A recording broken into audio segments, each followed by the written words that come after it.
Obratite pažnju da je Alma ispala sa konekcije. Samo da morat ćete sad... Uključili se.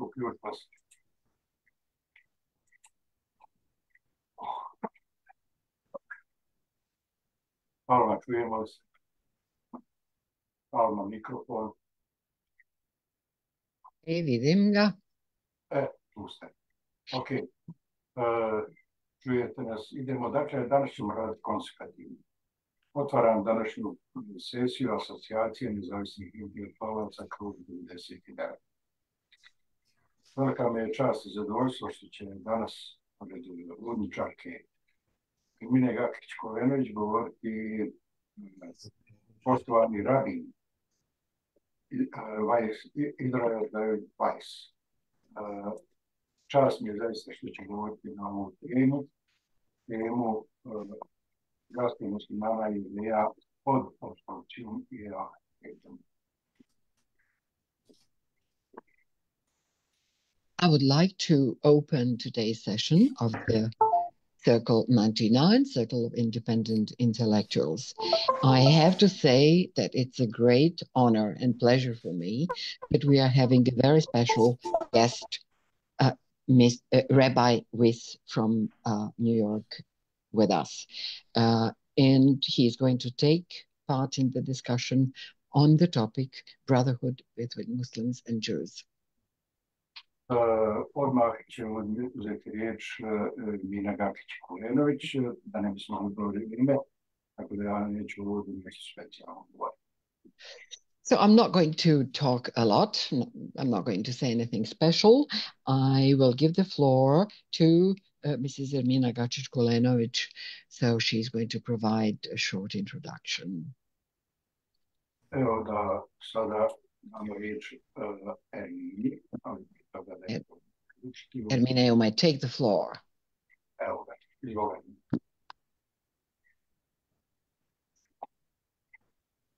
Hvala. Samo da isključim sve. Hvala, pozdravljam sve u krugu 99 i sve koji prate ovu sesiju.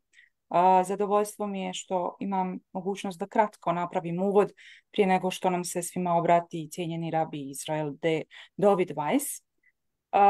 Ja ću napraviti jedan kratki uvod vezano za posljednja zbivanja u Gazi i odnosima prema javnošću medija koji tamo rade, odnosno onoga što jeste u ovom trenutku uloga medija. Gotovo 18.000... Dozvolite, molim vas. First of all, I would like to thank you all for attending this session as part of Circle 99, as well as those who simply follow it without participation. I have a great pleasure to make this short introduction. And I'm particularly honored that today with us is distinguished Rabbi Weiss. At the start, I would like to say a few words about the most recent events in Gaza and the role that the media have in coverage of the most recent events.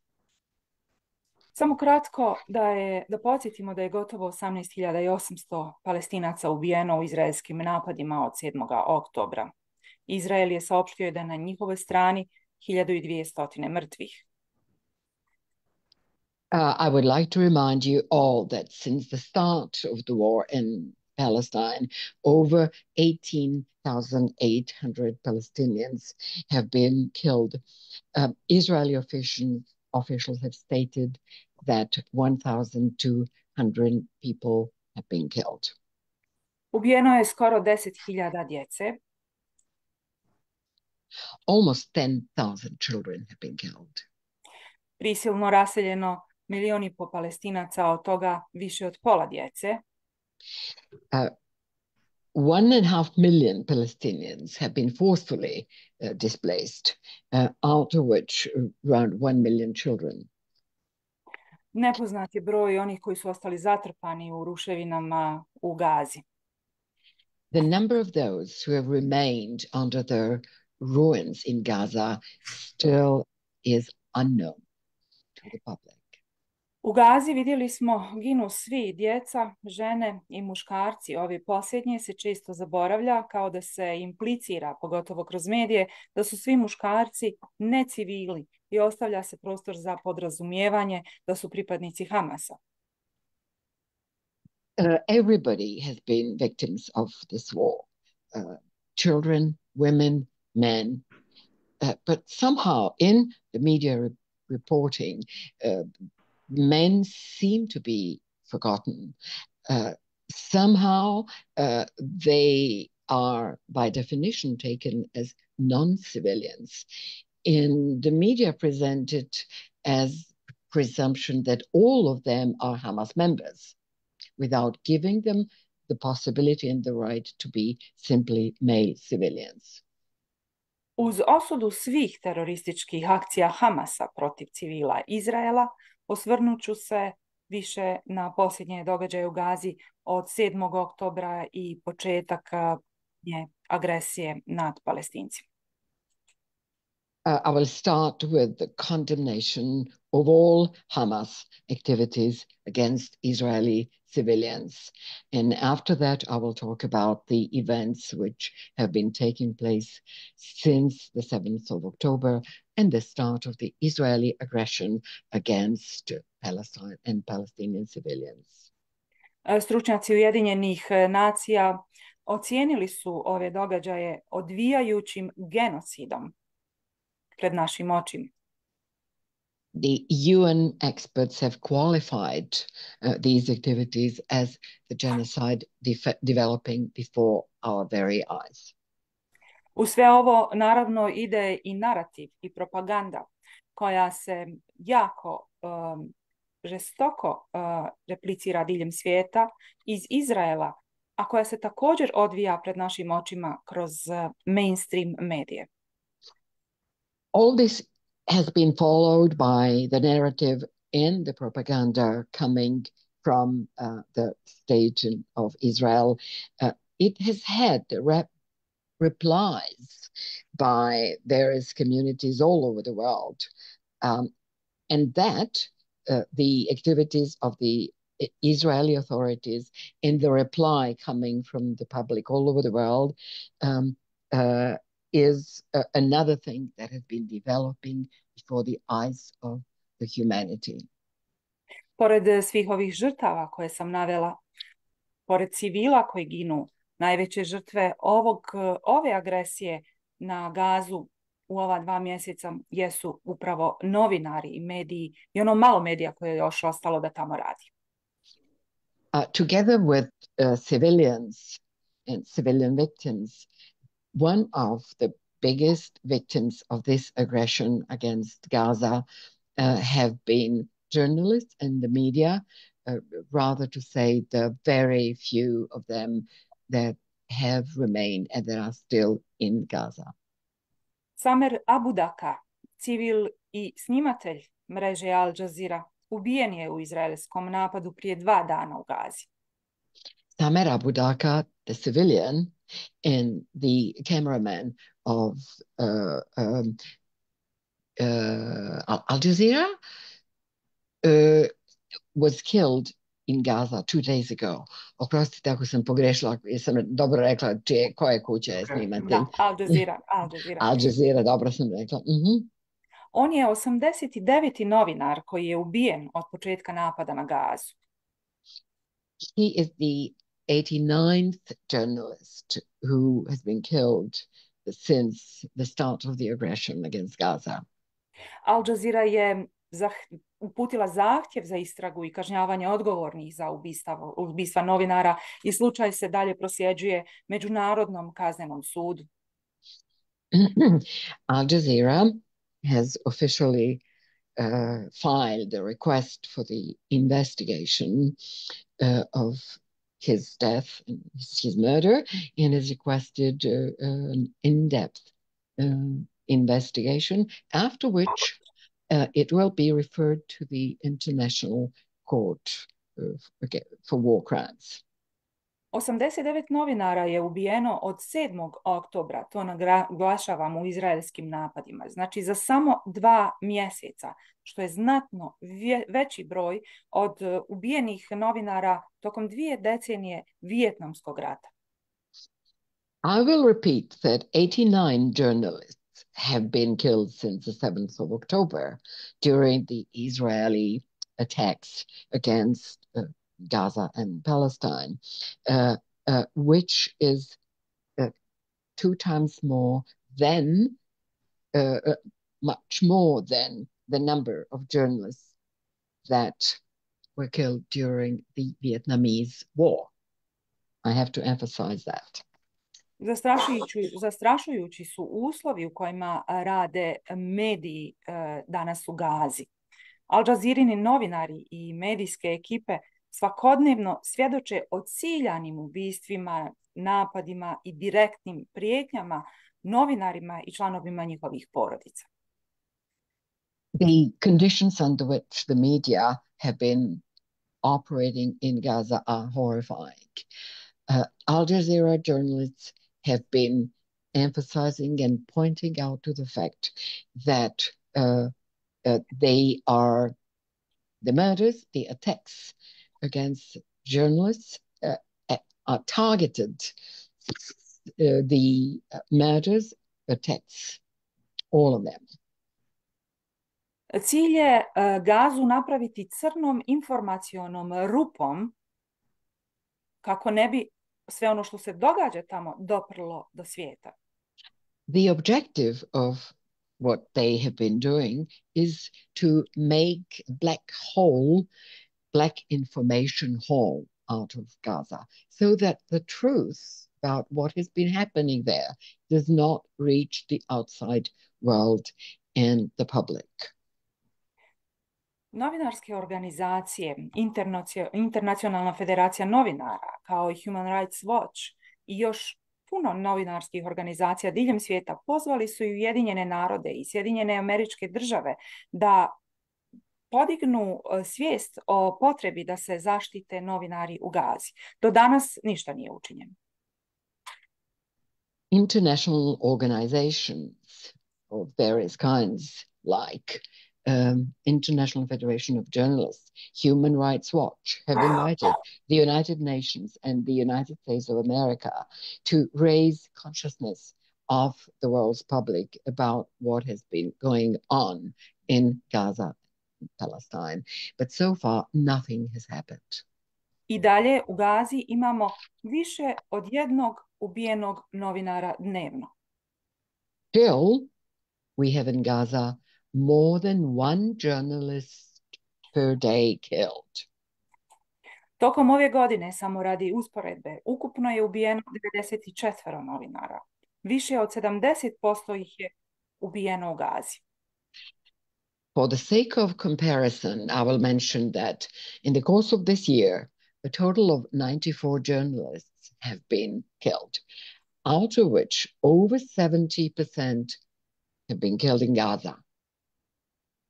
Istovremeno vidimo koliko je jako važno imati na licu mjesta one koji donose stvarnost koja ih okružuje, koji donose istinu i koji nas informišu o genocidu koji se odvija pred našim očima. At the same time, we clearly see how important it is to have on the very spot those people who will report the facts, who will bring the truth to the world's public, the truth about the horror of genocide that has been taking place. Suočeni smo sa neviđenom globalnom prijetnjom zbog dezinformacija i manipulacija medijskim sadržajima, a u vremenu smo kada pored do sada poznatih metoda informacijama, imamo artificijalnu inteligenciju koja nam predstavlja i nepoznanicu i dodatnu opasnost. We are faced with a global threat of misinformation and manipulation being spread all over the world. which belongs to the already known ways of manipulation. But now we are faced with a totally new threat. That's artificial intelligence, which is totally unknown. And we cannot even foresee what it can produce, what kind of damage it can produce. I dok konzumenti medija, dok gledatelji diljem svijeta se pitaju šta je istina, šta nije istina, šta su fake informacije, šta su dezinformacije, da li je nešto izmanipulisano, u tom međuprostoru ginu ljudi. While media consumers, all those who either read or watch media, wonder and keep wondering what is truth, what is lie, what is fake, what is manipulated. In the midst of their wondering, people keep being killed.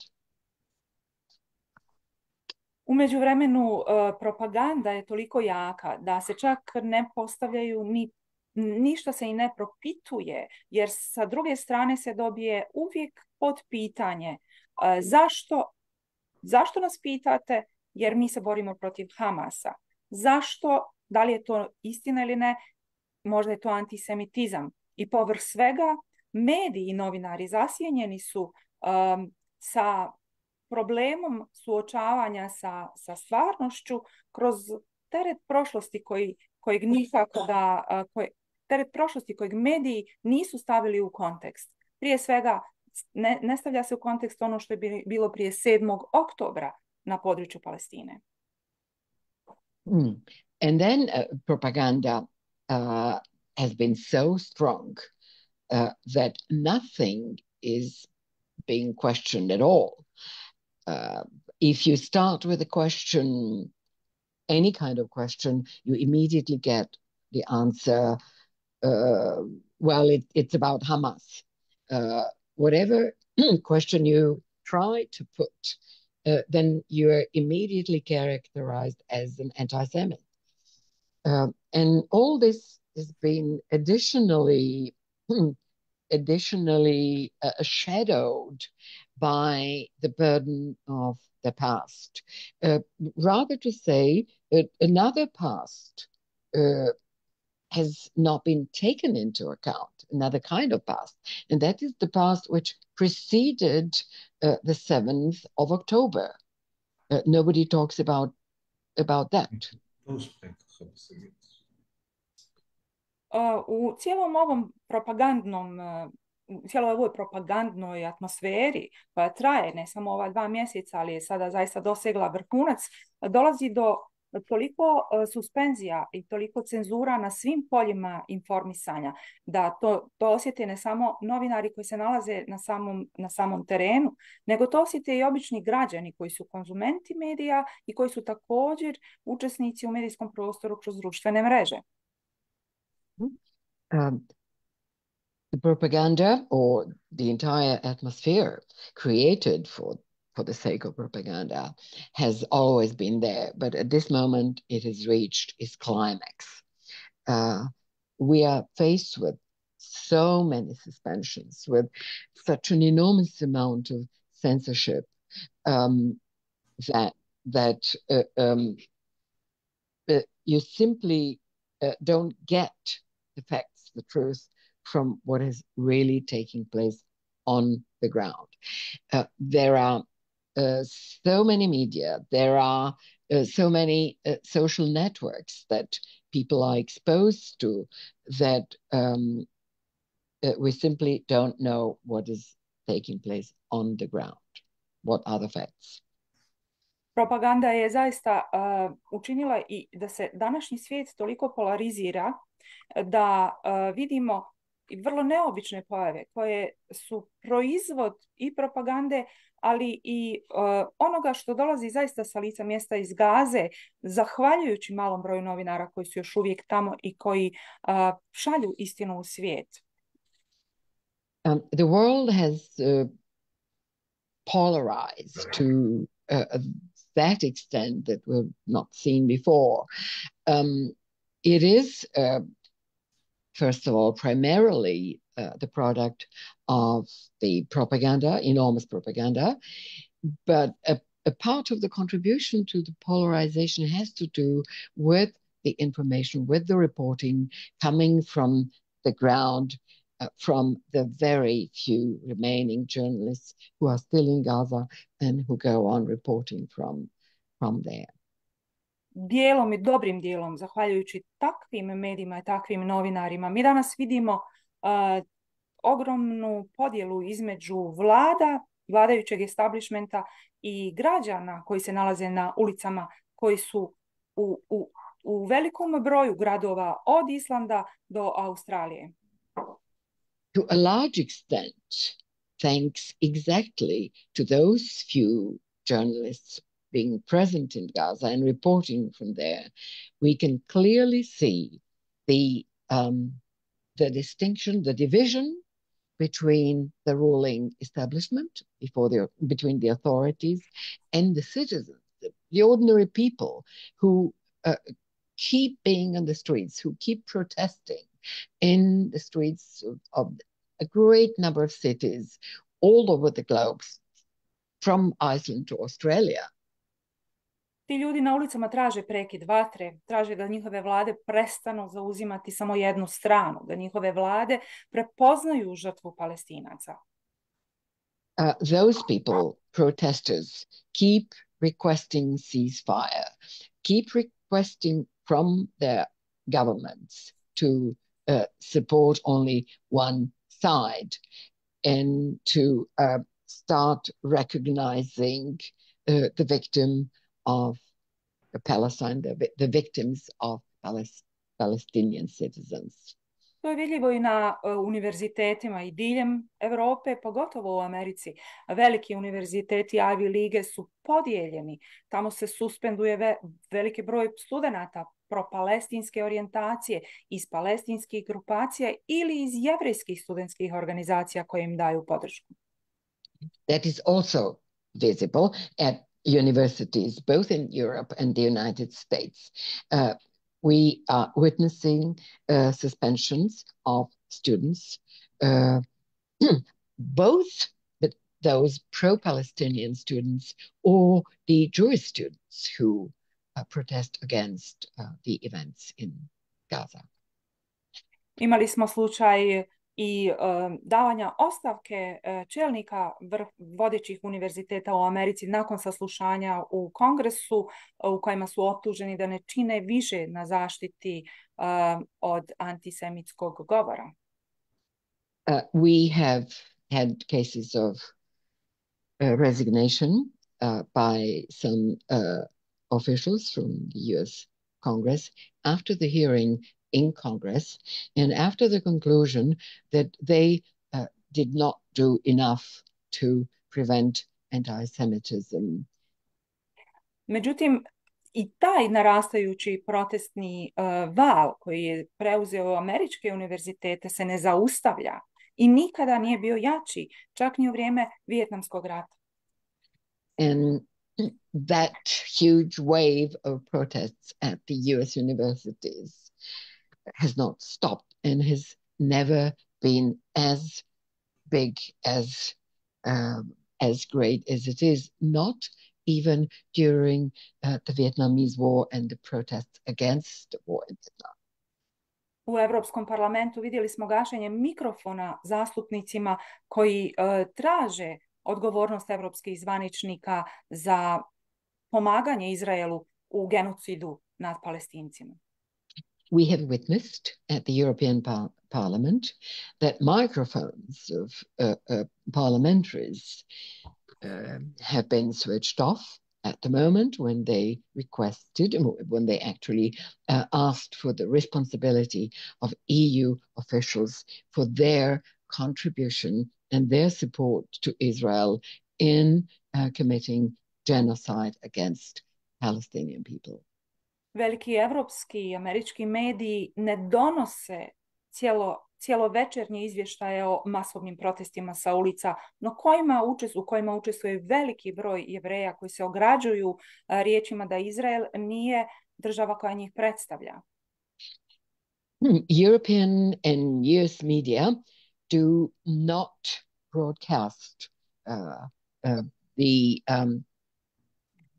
pictures of huge demonstrations and the protests in which a large number of Jews protest, claiming that the state of Israel does not represent them and does not have the right to represent the Jewish people.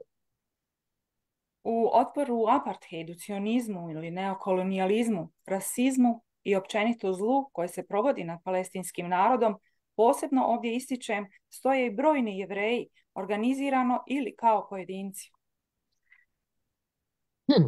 A large number of Jews have been participating in the resistance and in the protest against apartheid, Zionism, racism, or any kind of evil that has been exercised. They do it either as individuals or as organized groups.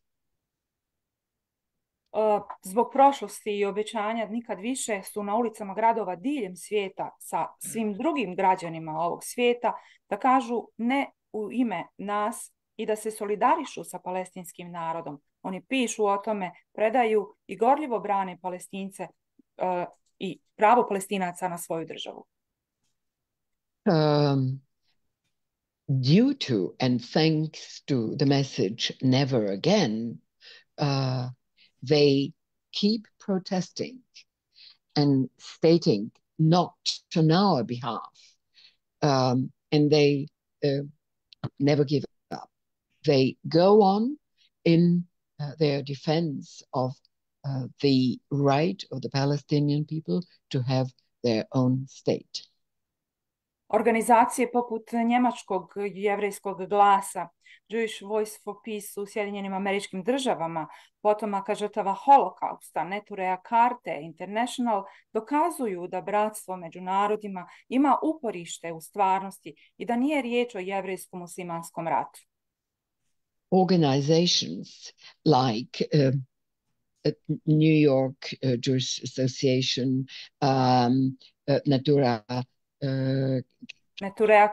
Neturei Karta, your organization, and many other organizations are a clear proof that the brotherhood of Jews and Muslims has its foundation, has its ground in the reality and cannot be destroyed. Oni možda najbolje svjedoče da je danas bratstvo nužno, kao što se na jidišu kaže Beit Hemkedash, sveta kuća za spas čovječanstva. They are witnesses, maybe, of the fact that brotherhood is necessary, very much necessary nowadays, as it was expressed in Hebrew. My apologies if I'm not able to pronounce it correctly, but Kemhaut. Oprostite ako nisam tačno izgovorila. Uglavnom, mediji malo pažnje posvećuju tome. Čak u nekim situacijama te iste jevrejske grupe označavaju antisemitskim. Media do not pay enough attention to those events, to those activities. They even go further. Sometimes they characterize such Jewish activities and participation as anti-Semite. Palestinci su danas David, koji se sa svojom pračkom bori protiv Golijata, vjerujući da će ga poraziti. Kamenčići kojima on danas vitlaje su istina i upravo ta sveta kuća bratstva, Jevreja, kršćana i muslimana. Nowadays, Palestinians are tiny David, who is trying to beat Goliath.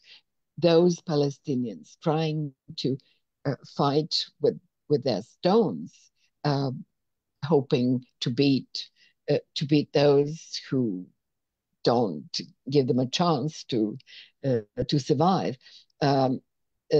So those acts of resistance, that kind of fight, is maybe something that is called the holy house of brotherhood between the Jews, Muslims and Christians. Vjerujem da će biti sve više medija, poput medija Al Jazeere, koji će tome dati šansu i dati istinu u ovaj svijet. I believe that there will be more and more media who will give a chance to what I have just mentioned, and that they will bring it to the face of the world, to the public. Hvala na prilici da govorim u ovom uvodu. A uvaženom rabinu Yisroel Dovidu Weissu iz Netureja Karte dajem sada prostor da kaže više o ovoj temi. Thank you very much for giving me this opportunity to present my introduction. And now I will give the floor to Honorable Rabbi Yisroel Dovid Weiss, so that he can address you. Hvala Ermini. Hvala Ermini.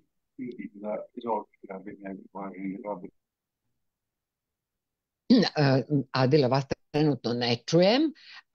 Kad budete imali duže izlaganje, zamolit ću vas da bolje... Molim se, čujemo Rabina. Rabbi, can you hear me well? Yes, with God's help. Yes. Čujem vas. Okay, so with the help of the Almighty, I pray to the Almighty to bestow upon me His truth and wisdom, that I may be worthy of conveying His message.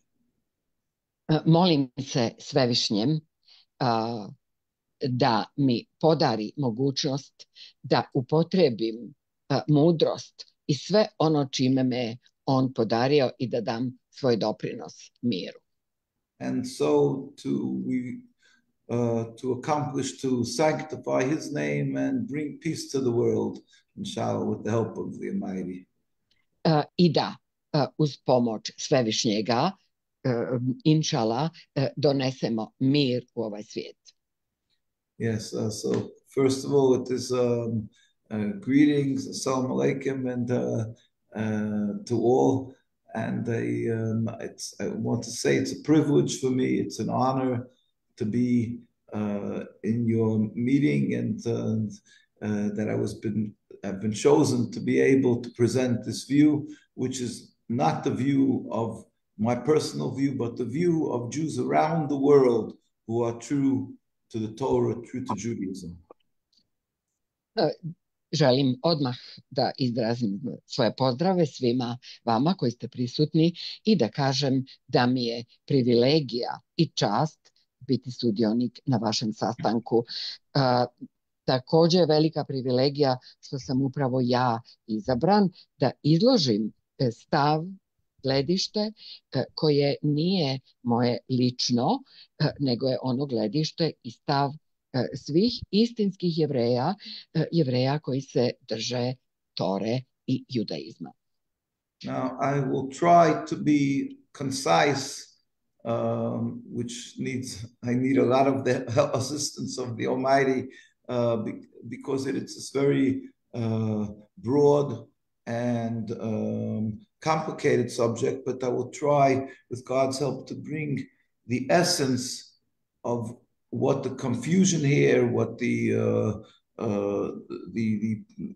cause of this terrible Nakba, and I will try to bring the root of it, and so that we should be able to come with God's help to a solution.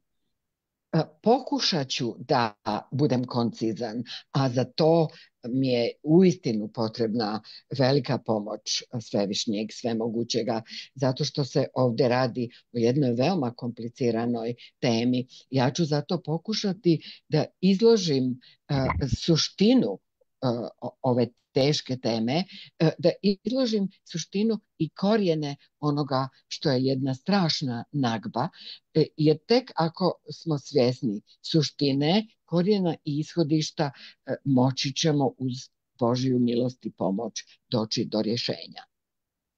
In truth, it looks very complicated, but we believe that this is the works of the Satan.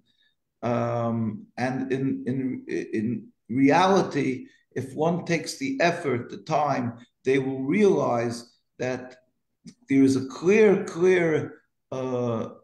a understanding that is totally different than the world perceives what this war is. Uistinu, ova tema izgleda veoma komplicirana, ali vjerujem da se radi o tome da je na dijelu Satana. I svako onaj ko istinski uloži vjeru i trud, jasno će shvatiti da se radi o nečem sasvim drugačijem od onoga što se čini na prvi pogled. And we always, with the help of the Almighty, say that a person who's has a hemorrhaging wound and goes to a doctor, the doctor prescribes some cortisone to take away the pain and puts on a bandage. He is, because he falsely diagnosed the sickness, he is considered guilty of criminal negligence because he falsely diagnosed it. If he would have properly diagnosed the sickness, then they could have found a solution and saved the patient. Evo, daću jedan primjer, opet uz pomoć Svevišnjeg, svemogućeg. Neko koji ima ranu koja krvari, dolazi kod ljekara, ljekar mu prepiše lijek, stavi zavoj, međutim, krvarenje se nastavlja, njegova rana ne zacijeli. On je u tom slučaju osuđen može ga se osuditi za nemar, jer on je doveo do štete, do žrtve koja je proizvod njegovog nemara u primjeni njegove medicine.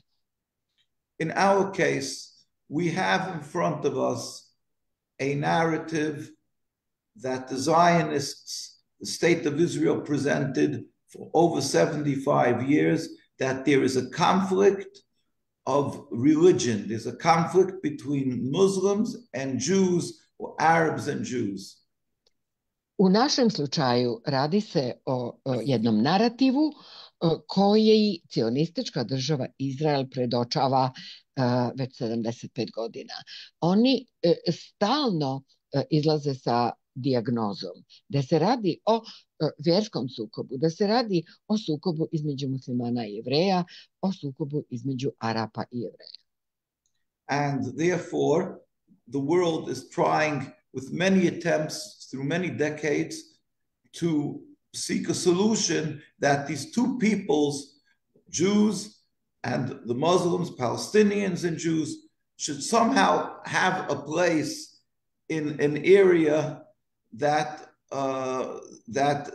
was designated for one, and it should be somehow divided and everybody should be happy. Although they're totally fighting each other, they should have a place for both people in an area that really does not hold both people. Stoga svijet pokušava već decenijama da nađe rješenje, nekakvo rješenje da omogući da ova dva naroda imaju mjesto koje je namijenjeno samo jednom, odnosno da se ovim dvoma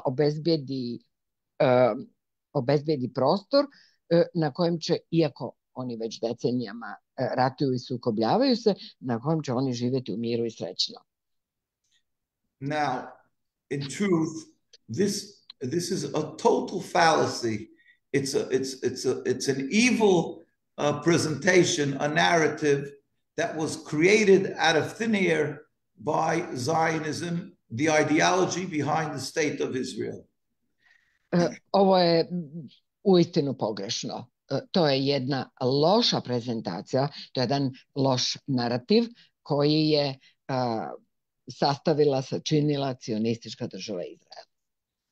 Jews and Muslims lived together for hundreds of years in every Arab and Muslim country, including in Palestine under the Ottoman Empire. We lived together without any police or human rights groups to protect us. As natural, we lived in the same courtyards, helped each other, babysat each other's children. We had no difficulty, even though we have a distinctly different religion, we were able to always coexist in peace. Jevreji i muslimani su u mnogim zemljama, u svim zemljama širom svijeta živjeli zajedno i tokom perioda Otomanske imperije. Živjeli su sasvim lijepo i normalno, bez policije, bez organizacije za ljudska prava koja treba da im u tome pomažu.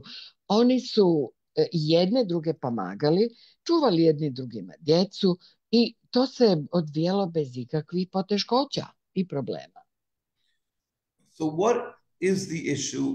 To understand, let us understand what is Judaism and what is Zionism, that this is the new face of Judaism today. Dakle, u ovome su muslimani i Jevreji tako dugo uspjevali unatoč tome što su njihove religije drugačije i to je sve išlo bez poteškoća. Šta je ovdje ono o čemu se radi? Šta je osnovna tema ovdje? Zapravo šta je judaizam, a šta je ono za šta cionizam hoće, pod šta cionizam hoće da predstavi judaizam? And I'm sorry, it's the presentation of Judaism today, but it is not really Judaism. It's just that the Zionists present this as Judaism, their state of Israel and their ideology, but it's not truly. It's a false presentation of Judaism.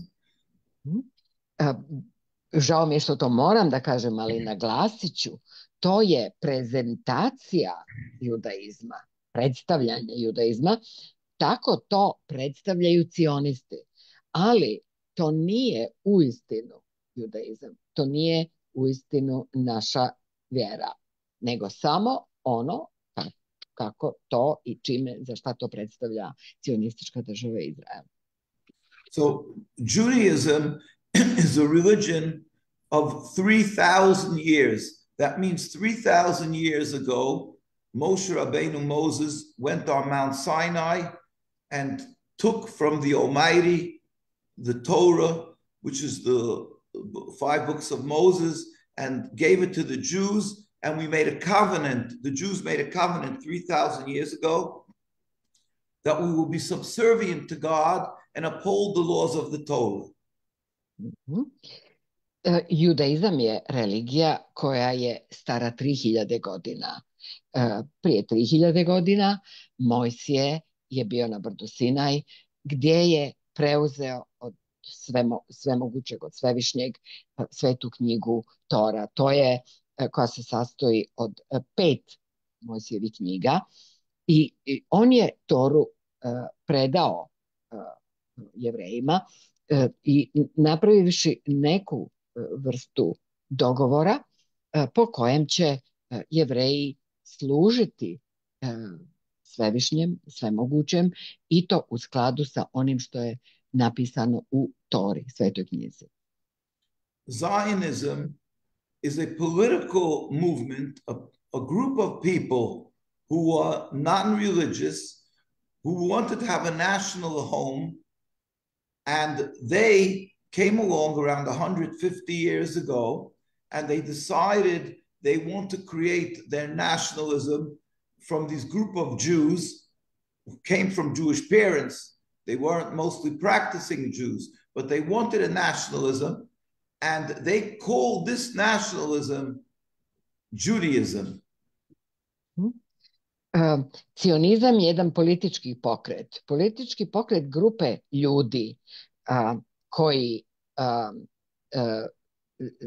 od toga prave nacionalistički pokret. Oni su se prije nekih 150 godina okupili, inače nisu prakticirali istinski judaizam, nego su iz političkih razloga imali namjeru stvoriti teritoriju na kojoj će upražnjavati svoj nacionalizam, i onda su pogrešno taj svoj proizvod nazvali judaizmom, a on to nije. So Jews, well, I'm just to show the many pictures, but I'm just picking up a random picture of Jews who go dressed with beards and hats, and dress like religious Jews to remember that we have a God, we cover our heads. This is a picture just of Jews. It happens to be a demonstration. I just want to show a picture of what Jews dress and look like. Hoću da vam pokažem slike ortodoksnih Jevreja. Mi smo u obavezi da pokrivamo glavu. Ove vam slike pokazujem zato što hoću da vidite kako Jevreji doista izgledaju i ko su pravi Jevreji. While Zionism, who decided to create the state, here you see, this is the Declaration of Independence, read by David Ben-Gurion, the first prime minister of Israel, reading the Declaration of Independence in 1948 in Independence Hall. And as you can see, not one of them is covering their heads. A Jew has to cover his head to show he believes in God, that God is above him. And this is the new Judaism that they've created with the creation of Zionism, this ideology, the new type of Judaism, the ersatz Judaism. A ovo je slika ljudi koji su odlučili stvoriti svoju državu. Ako vidite na toj slici, niko od njih nema pokrivenu glavu, a razlog zašto nas vjera obavezuje da pokrivamo glavu je time demonstriramo, Jevrejin demonstrira da je Bog iznad njega. Ovi ljudi, cionisti, kada su odlučili stvoriti svoju državu, proglasili su i deklaraciju o nezavisnosti. Tu je David Ben-Gurion, prvi predsjednik koji je 1949. godine objavio deklaraciju o nezavisnosti, i kao što vidite, niko od njih ne izgleda apsolutno nalik na to kako izgledaju Jevreji. Oni ovim činom stvaraju i proizvode jedan novi judaizam koji nije judaizam. So we'll discuss this Zionism, how it's totally contradictory to what it means to be a Jew. Hoću da naglasim da je cionizam totalno, u potpunosti protivurječan onome šta je zapravo to i šta znači biti istinski Jevrej. They announce the Zionist state of Israel, they announce they're a democracy. It's a Judaism, they use the Star of David, it's a Jewish state, Israel, yet they announce they're a democracy. You're free, you don't have to practice the religion, you're totally not obligated to God or the Torah. So they make a facade like it's a Jewish state, but you don't have to keep the Torah at all. You don't have to obey the laws of the Torah. Cionistička država Izrael je objavila da je ona demokratska država. Oni u svojim dokumentima, u svojim pojavljivanjima koriste Davidovu zvijezdu, ali proglasivši demokratiju, proglasili su i to da su ljudi potpuno slobodni, da ne moraju niti prakticirati religiju, niti moraju poštivati Toru, tako da je ovo upotreba Davidove zvijezde i sve to kako oni prezentiraju judaizam i državu samo fasada, ali ispod te fasade nema niti vjere, niti ima poštivanja Tore i Svevišnjeg. They say they need the state to protect the Jews from anti-Semitism. So when they turn to a religious Jew and we say, God is the one who protects us, so they laugh at us. They laugh at the religious Jew. They scorn, they ridicule the religious Jew. They say, yeah, where was God to protect you by the Inquisition? Where was God to protect you by Hitler? You old fool. You're looking to God to protect you? You got to take a gun in your hand. We have to have a piece of land, a country. That's what's going to protect us. So it's rooted in blasphemy, in heresy. They laugh that we look at God. They say God can't protect, God is weak and so forth, God forbid. So the whole thing is rooted in heresy and blasphemy, the whole concept of their nationalism. Oni kažu da je država ta koja treba da štiti Jevreje od antisemitizma. S druge strane, naše uvjerenje, naše vjersko uvjerenje po judaizmu je da nas samo Bog štiti. Oni se na ovakav naš stav rugaju i smijavaju nas, preziru ovaj naš stav i rugajući se pitaju nas, pa gdje je bio Bog da vas zaštiti od inkvizicije, gdje je bio Bog da vas zaštiti od Hitlera, nema ga. Sami treba da se štitite, sami treba da uzmemo komad zemlje, da napravimo državu i da se štitimo od antisemitizma. Dakle, korijen problema koji proizvodi cionistička država Izrael je u blasfemiji i u jeresi. Oni kažu mi se možemo štititi, samim time osporavaju to da nas štiti Bog, a to je jeres i to je blasfemija. Znači, to je korijen problema sa kojim se mi suočavamo i tu treba tražiti lijek. Now, when they decide to create the state of Israel, so we have to understand that this is a rebellion, a crime against the Almighty's command. God told us when we were taken out of Egypt, this 3,000 years ago, we were taken out of Egypt, and Moses gave the Torah. We were sent to go to the Holy Land. We had to go into the Holy Land by God's command. And he warned the Jews that we have to be very holy to live in the Holy Land, and we have to build a temple. And that was done. We built the temple, and that existed for a period around 1,000 years.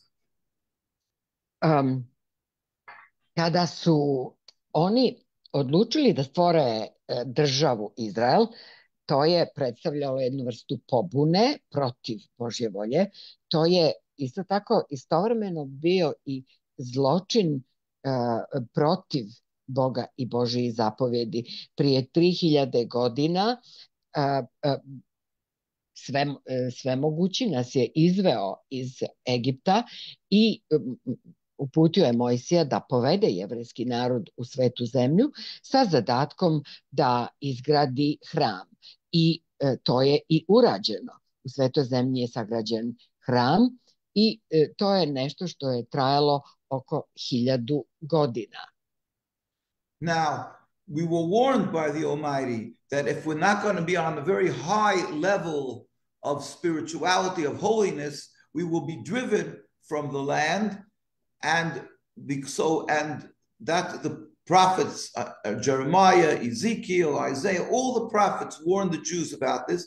And 2,000 years ago, that's 1,000 years after we went into the Holy Land, we were driven from the land, and the temple was destroyed. the King Solomon's temple, and the second they were destroyed, and we were spread out amongst the world 2,000 years ago. Kakav je bio razvoj događaja? Svemogući nas je upozorio da moramo biti na najvišem nivou svijesti, na najvišem nivou svetosti. Na to su upozoravali svi proroci, Jeremija, Zikija. Ukoliko ne budemo takvi kako očekuje svevišnji i svemogući od nas, da ćemo biti otjerani sa svete zemlje. I upravo to se desilo prije 2000 godine. Tada je srušen Salomonov hram i tada smo istjerani sa teritorije svete zemlje. Jer nismo ispunili ono što je Mojsiju rečeno da jevrejski narod kakav mora da bude. And we were warned by the Almighty. King Solomon, who built the temple, said in the prophecy, he wrote it in his book of prophecies, we were warned by the Almighty that we were sent in the diaspora, spread out amongst the nations, not because we were physically weak, but because of our lacking in this great spiritual highness, and because of our sins, basically. And therefore, we should not make any attempt to return as a nation to recreate a Jewish sovereignty, because it's because of our sins were spread out. We should not attempt to return and recreate Jewish sovereignty. Na to nas je upozorio Svevišnji. Upozorio je i kralj Solomon, koji je to i napisao u svojoj knjizi Predskazanja. Rečeno je da ćemo biti rasuti po cijelom svijetu, da nećemo imati svoju zemlju. Ne zato što smo fizički slabi, nego zato što nismo bili izrasli, stasali do onog nivoa svetosti, do onog nivoa osviještenosti koji je Svevišnji od nas očekivao. Drugim rečima, naši grijesi su bili razlog tome. Isto tako tada je rečeno da nam neće biti dozvoljeno zbog ovih nedostataka, zbog ovih grijeha, da nam neće biti dozvoljeno da stvorimo svoju suverenu državu. And we should not rebel against any nation. We should be loyal citizens in every country where we reside. We should pray for the well-being of that country and its leaders. We should be good citizens around the world. Again, not attempt to return in large numbers to the Holy Land. Just be good, God-fearing people in the lands where we are and praying for the well-being of that country. Također nam je rečeno da ne treba da se bunimo protiv zemlje u kojoj se nalazimo, nego naprotiv da budemo zahvalni, da sarađujemo, da pomažemo, ne da pravimo pokušaje stvaranja grupa i odlaska u svetu zemlju, nego da budemo poslušni, pokorni i zahvalni bilo kojoj zemlji u kojoj se nalazimo.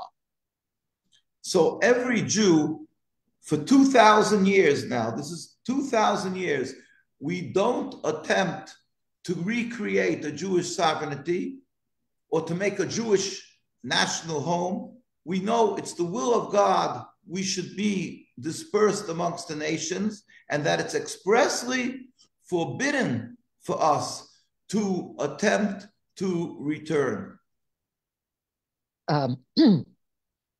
Svaki pravi Jevrej u proteklih 2000 godina, znajući ovo, nikada nije ni pokušao da ponovno stvara jevrejski suverenitet, niti jevrejsku suverenu državu, niti da traži nacionalni dom.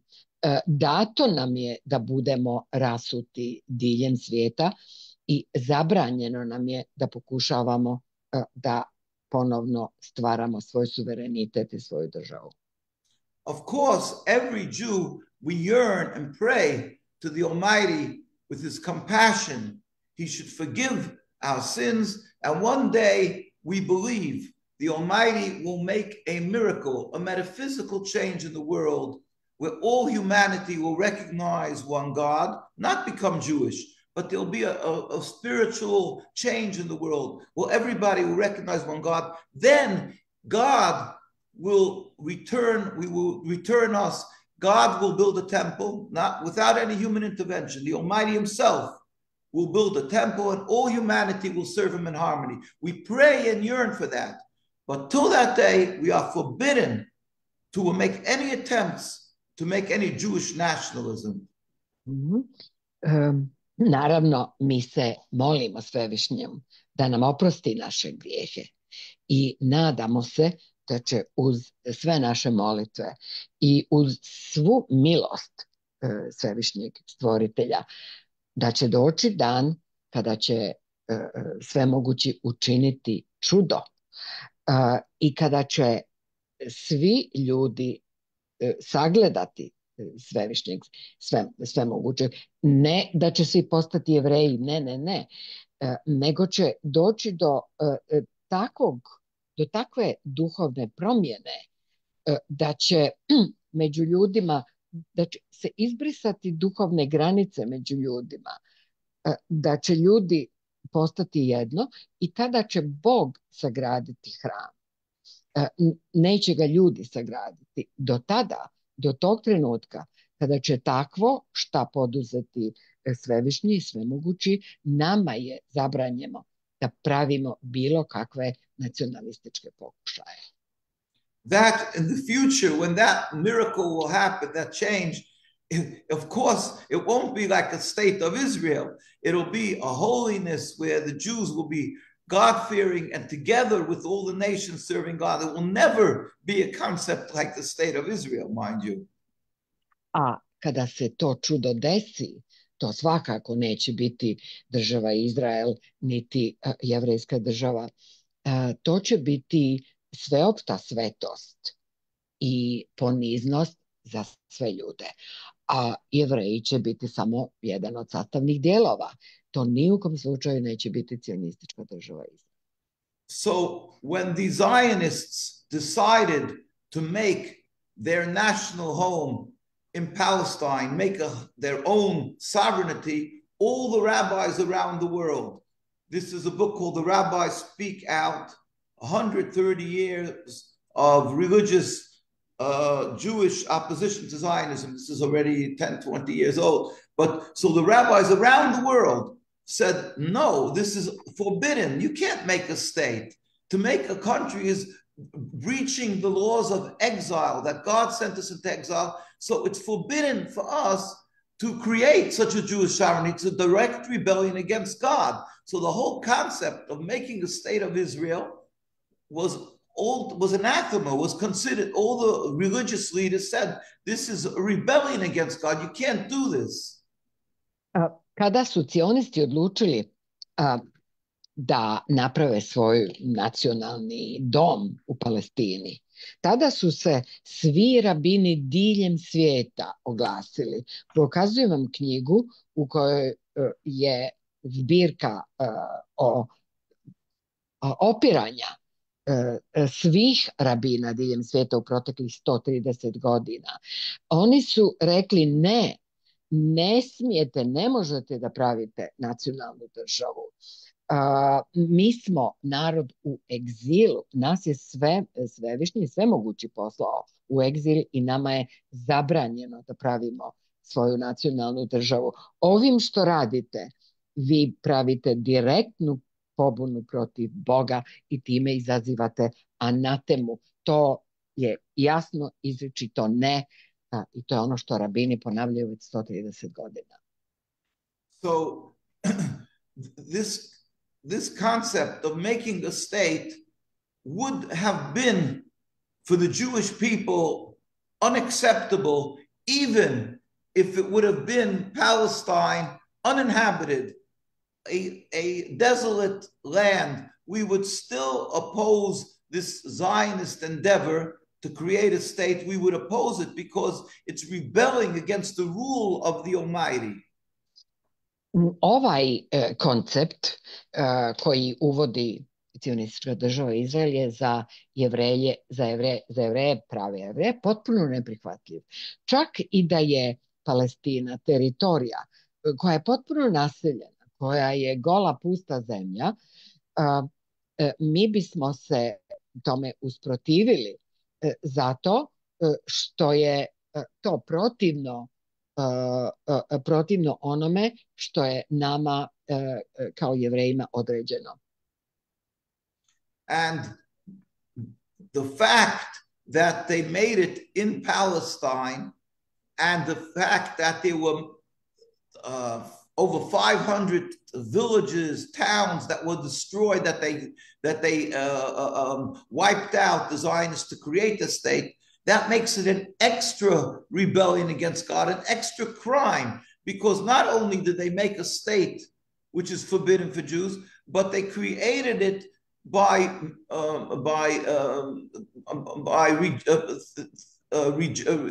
misplacing, by throwing out, killing, murdering, and occupying a whole other people, which is in the Torah. It says you're not allowed to kill, thou shalt not kill, thou shalt not steal. So to create this state, they committed a whole other colossal crime, because they're stealing the land and killing and oppressing the people in order to create their state. So that's just, it's a one crime on top of another crime.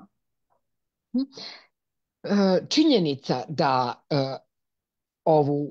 da su državu stvorili u Palestini nakon što su porušili više od 500 sela i gradova, zbrisali ih sa lica zemlje, je ekstra zločin protiv Boga. Znači, činjenica da su to uradili izbacivanjem, protjerivanjem ljudi, ubijanjem, okupiranjem, autori je jasno rečeno, nije dozvoljeno ubijati, nije dozvoljeno krasti. Tako da su ovim način na koji su stvarali cionističku državu počinili kolosalan zločin, koji je zločin iznad svih zločina, najveći protiv Boga i Božjih zapovjedi. And let's say just one more crime on top of all these other issues is the fact that the Jewish people in our 1,000 years, this last 1,000 years, by the Crusades, by the Inquisition, by so many times through history when we suffered, the Jews were banished in Europe from many lands. They ran away from many lands. And who took the Jews in? The Muslim countries, the Muslim and the Arab people took the Jews in, and we flourished, including in the Ottoman Empire, including in Palestine. So we lived together, even though we were distinctly different religion, but it wasn't an impediment to peace.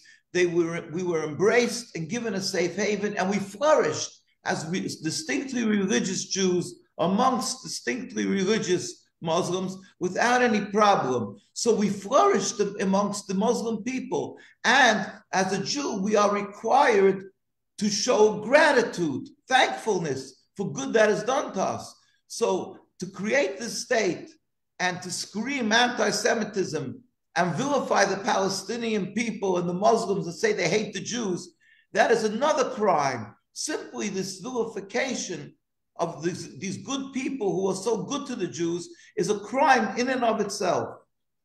A sada da spomenem još jedan zločin povrh svih ovih prethodno opisanih zločina. Činjenica da su Jevreji mnogo šta doživjeli u posljednjih 1000 godina. Činjenica da su doživjeli inkviziciju, holokaust, da su protjerani iz brojnih evropskih zemalja. A ko je prihvatio Jevreje? Prihvatili su ih muslimani. Činjenica je da su islam i judaizam veoma različite religije, ali to nije bila apsolutno nikakva prepreka za zajednički život. Naprotiv, bili smo prihvaćeni i u vrijeme Otomanske imperije i zahvaljujući gostoprimstvu koje su nam muslimani ukazali, Jevreji su procvjetali. Naprosto su procvjetali u toj prihvaćenosti i bez obzira na različitosti religija skladno živjeli.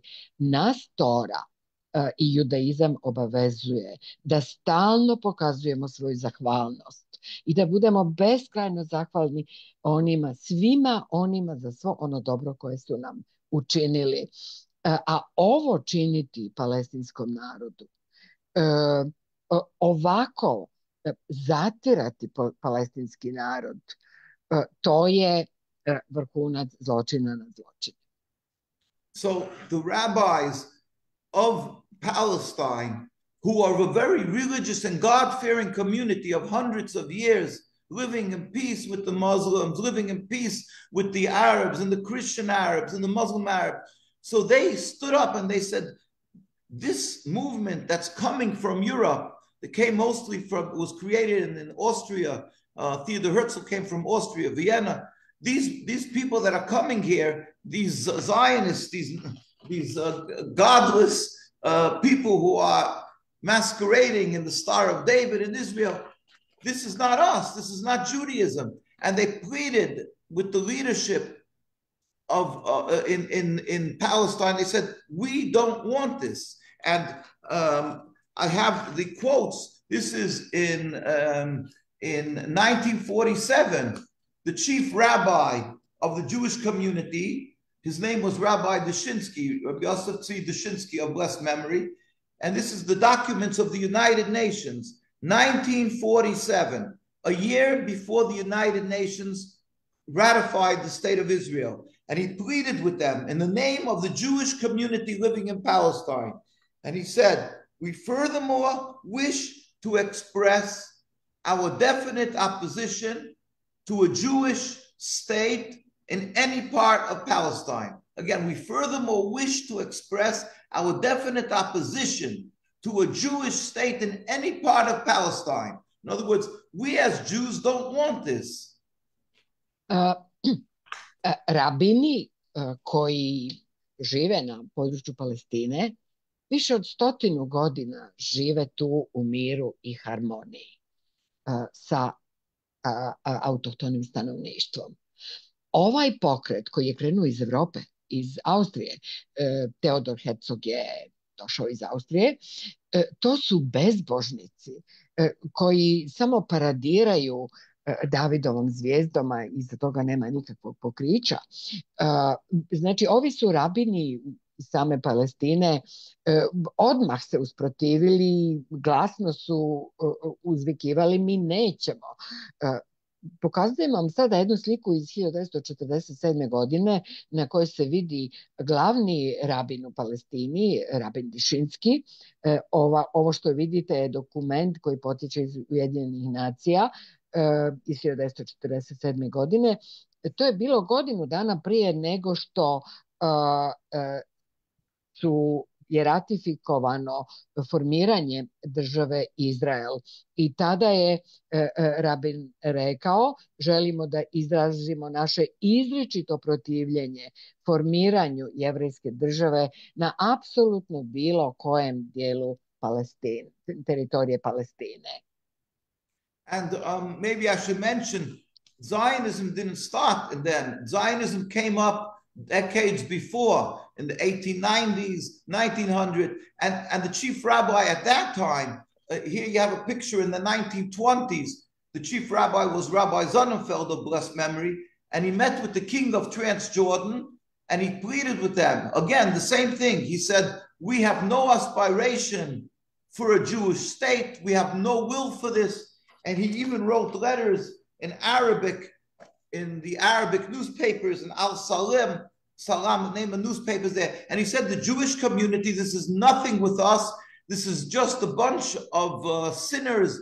So people are coming from Europe. It has nothing with our community. So this was the opposition before 1948 and afterwards for all the generations since then. After these rabbis passed on, we had other rabbis. The next chief rabbi, here you have pictures of them. This is when we took up the next chief rabbi. This is in 2002, Lemesparim. You see hundreds of thousands of Jews. So you have before 48, here you have afterwards, they're taking up another chief rabbi of the Jewish community in Palestine, in Jerusalem, hundreds of thousands of Jews, because they're supporting these chief rabbis who are pleading, we don't want a state of Israel. Cionizam nije počeo tek tada, on je mnogo stariji. Počinje negdje 1890. godine. Pokazujem vam sada jednu sliku iz 1920. godine. Ovo je glavni rabin Zanofeld. On je čak obratio se kralju Transjordanije i rekao je da Jevreji nemaju apsolutno nikakvih aspiracija niti namjera prema teritoriji Palestine. Čak je napisao pismo na arapskom jeziku koje je objavljeno u časopisu Al-Salam i izričito rekao, to nismo mi Jevreji, to je jedna grupa grešnika iz Evrope, a ne mi. Znači, protivljenje Jevreja na čelu sa njihovim rabinima je počelo znatno prije 1947. godine. Sada sam vam pokazao fotografije iz 2002. godine na kojoj se vide stotine hiljada Jevreja koje protestuju i u Jerusalimu i u drugim dijelovima Palestine i koji izričito kažu mi nećemo jevrejsku državu u Palestini.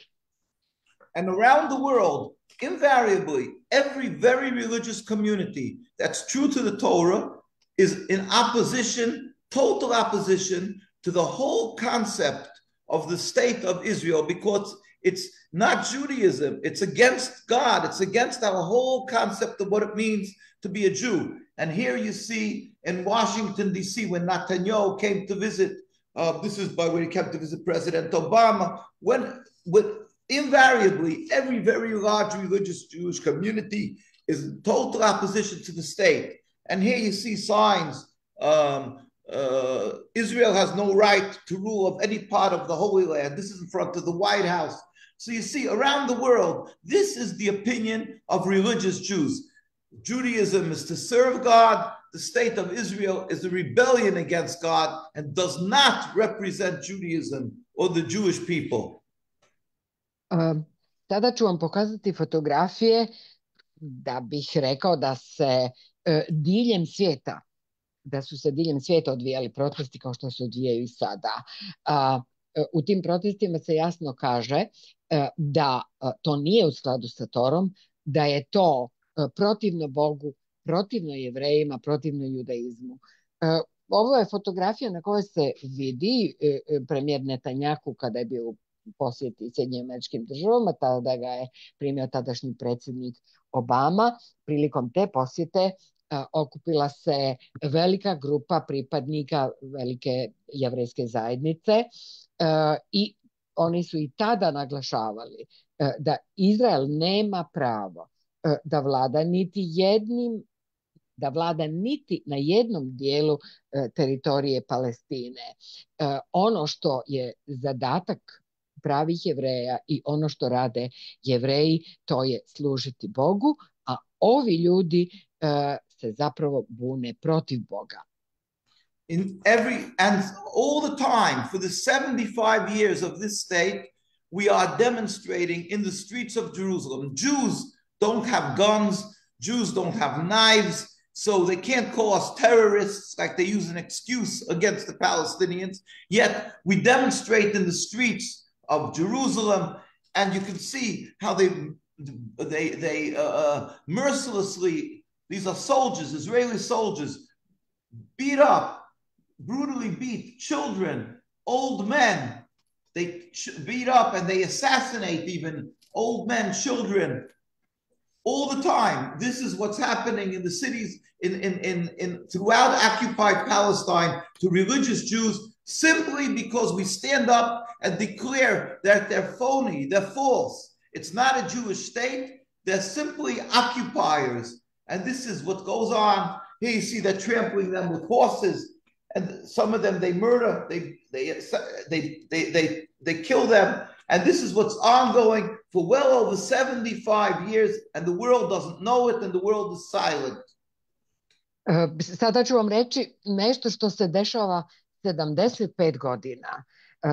To je da Jevreji demonstriraju u Jerusalimu i u Izraelu. Jevreji ne nose puške, ne nose noževe, nenaoružani su, jer neće da napadaju palestinski narod. A s druge strane vidite izraelske vojnike kako su naoružani i kako nemilosrdno prebijaju čak i djecu i starce, čak i ubijaju. I ovo je nešto što se u proteklih 75 godina dešavalo diljem okupirane Palestine. To mediji ne pokazuju, to nije nešto što je kroz medije došlo u svijest ljudi. Mi u proteklih 75 godina ponavljamo, to nije jevrejska država, jer Jevreji to ne mogu da imaju i ne mogu da rade. Oni koji se tako predstavljaju, oni su okupatori. Boys and girls who turn 17, there's mandatory military service. You have to go to the army there. But our boys and girls, the religious, refuse to go to the army, so they get arrested, they get beaten, they get charged, they get harassed. This is ongoing. And again, if this, what they do to Jews, would happen in any part of the world, then they would yell anti-Semitism, anti-Semitism. But they do this with impunity over 75 years. And the world looks at them.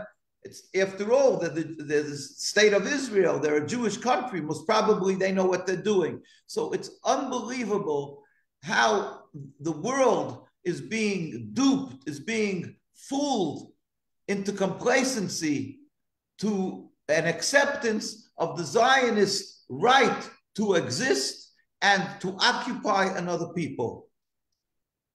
U Izraelu je obaveza za sve dječake i djevojčice kada napune 17 godina da stupe u obavezno služenje vojske. Oni koji su istinski Jevreji i koji su vjernici to odbijaju i šta im se onda dešava? Onda im se dešava to da ih hapse, tuku, evo vidjeli ste iza rešetaka, a kada bi se ovako nešto nekom Jevrejinu desilo u nekoj drugoj zemlji, bez obzira gdje na svijetu, onda bi se uzvikivalo to je antisemitizam, to je antisemitizam, a oni, cionisti u izraelskoj državi, to nekažnjeno rade 75 godina. I naprosto je nevjerovatno kako tako dugo uspijevaju da varaju i prave budalama cijeli svijet i na taj način cijeli svijet tjeraju u saučesništvo sa njima, saučesništvo u okupaciji i u zločinu. And maybe I will just bring two more. There's a lot of documents we have, but maybe I'll just quote to get a picture of what Zionism really is. And we have also a book called Traditional Torah Opposition to Zionism, historic documents, where we have the documents of our rabbis, our leaders, and also of the Zionists. So I'll quote just two. Theodor Herzl wrote in his own diary, he was the father of Zionism, and he wrote, the way to solve the problem of anti-Semitism is to speak to the head priest of Vienna. Remember, he was in Vienna. The way to solve the problem of anti-Semitism is to speak to the head priest of Vienna, to get an appointment with the Pope, to make a mass conversion of all the Jews of Austria to Catholicism. It should be done on a Sunday in the middle of the day with music and pride publicly. We are the last generation that held on to the faith of our forefathers. The conversion would be in St. Stephen's Cathedral. So he's writing, he's the hero of Zionism. He writes that the solution is to make all the Jews leave their religion. Again, I'll remind you that picture when they made the declaration. You can see on the wall, here you see when the Declaration of Independence, this is Theodor Herzl's picture on the wall. He's the father of Zionism, and this is what he wrote. Mi imamo mnogo dokumenata, mnogo primjera, a ja bih vam predočio još dva, jer hoću da pokažem šta je cionizam, onda bih poslije pokažu šta je judaizam. Teodor Herzog je otac cionizma. I vidjeli ste dokumenti, pogotovo izdvojen citat u kojem on piše koji je način da se riješi pitanje antisemitizma. To je, on je tražio da dobije sastanak sa papom i u tom traženju zakazivanja sastanka on je ponudio rješenje za problem antisemitizma, a to je da se svi Jevreji postanu, da pređu na katoličanstvo. I kaže da je to nešto što treba da se uradi u nedjelju, da to bude jedna velika ceremonija uz muziku i ponos, i da to treba da se obavi u katedrali Svetog Stefana u Beču.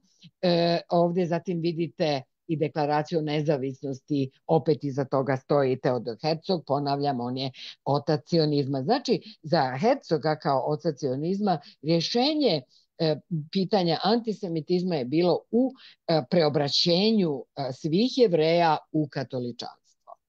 Maybe just I'll tell one more quote from Chaim Weizmann and Jabotinsky.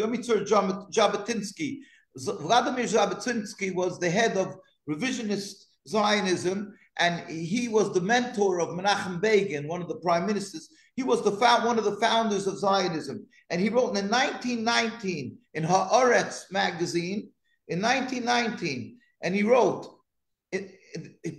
this without any embarrassment. He wrote, "In the national home, we will announce that those Jews who have on themselves the rust of exile and they refuse to shave off their beards and earlocks will be second-class citizens and not have the right to vote." A sada ću vam pokazati još jedan citat, čiji je autor Jabotinsky, koji je bio mentor Menahima Benagena, jednog od docnije premijera u Izraelu. On je 1919. godine napisao u našoj nacionalnoj domovini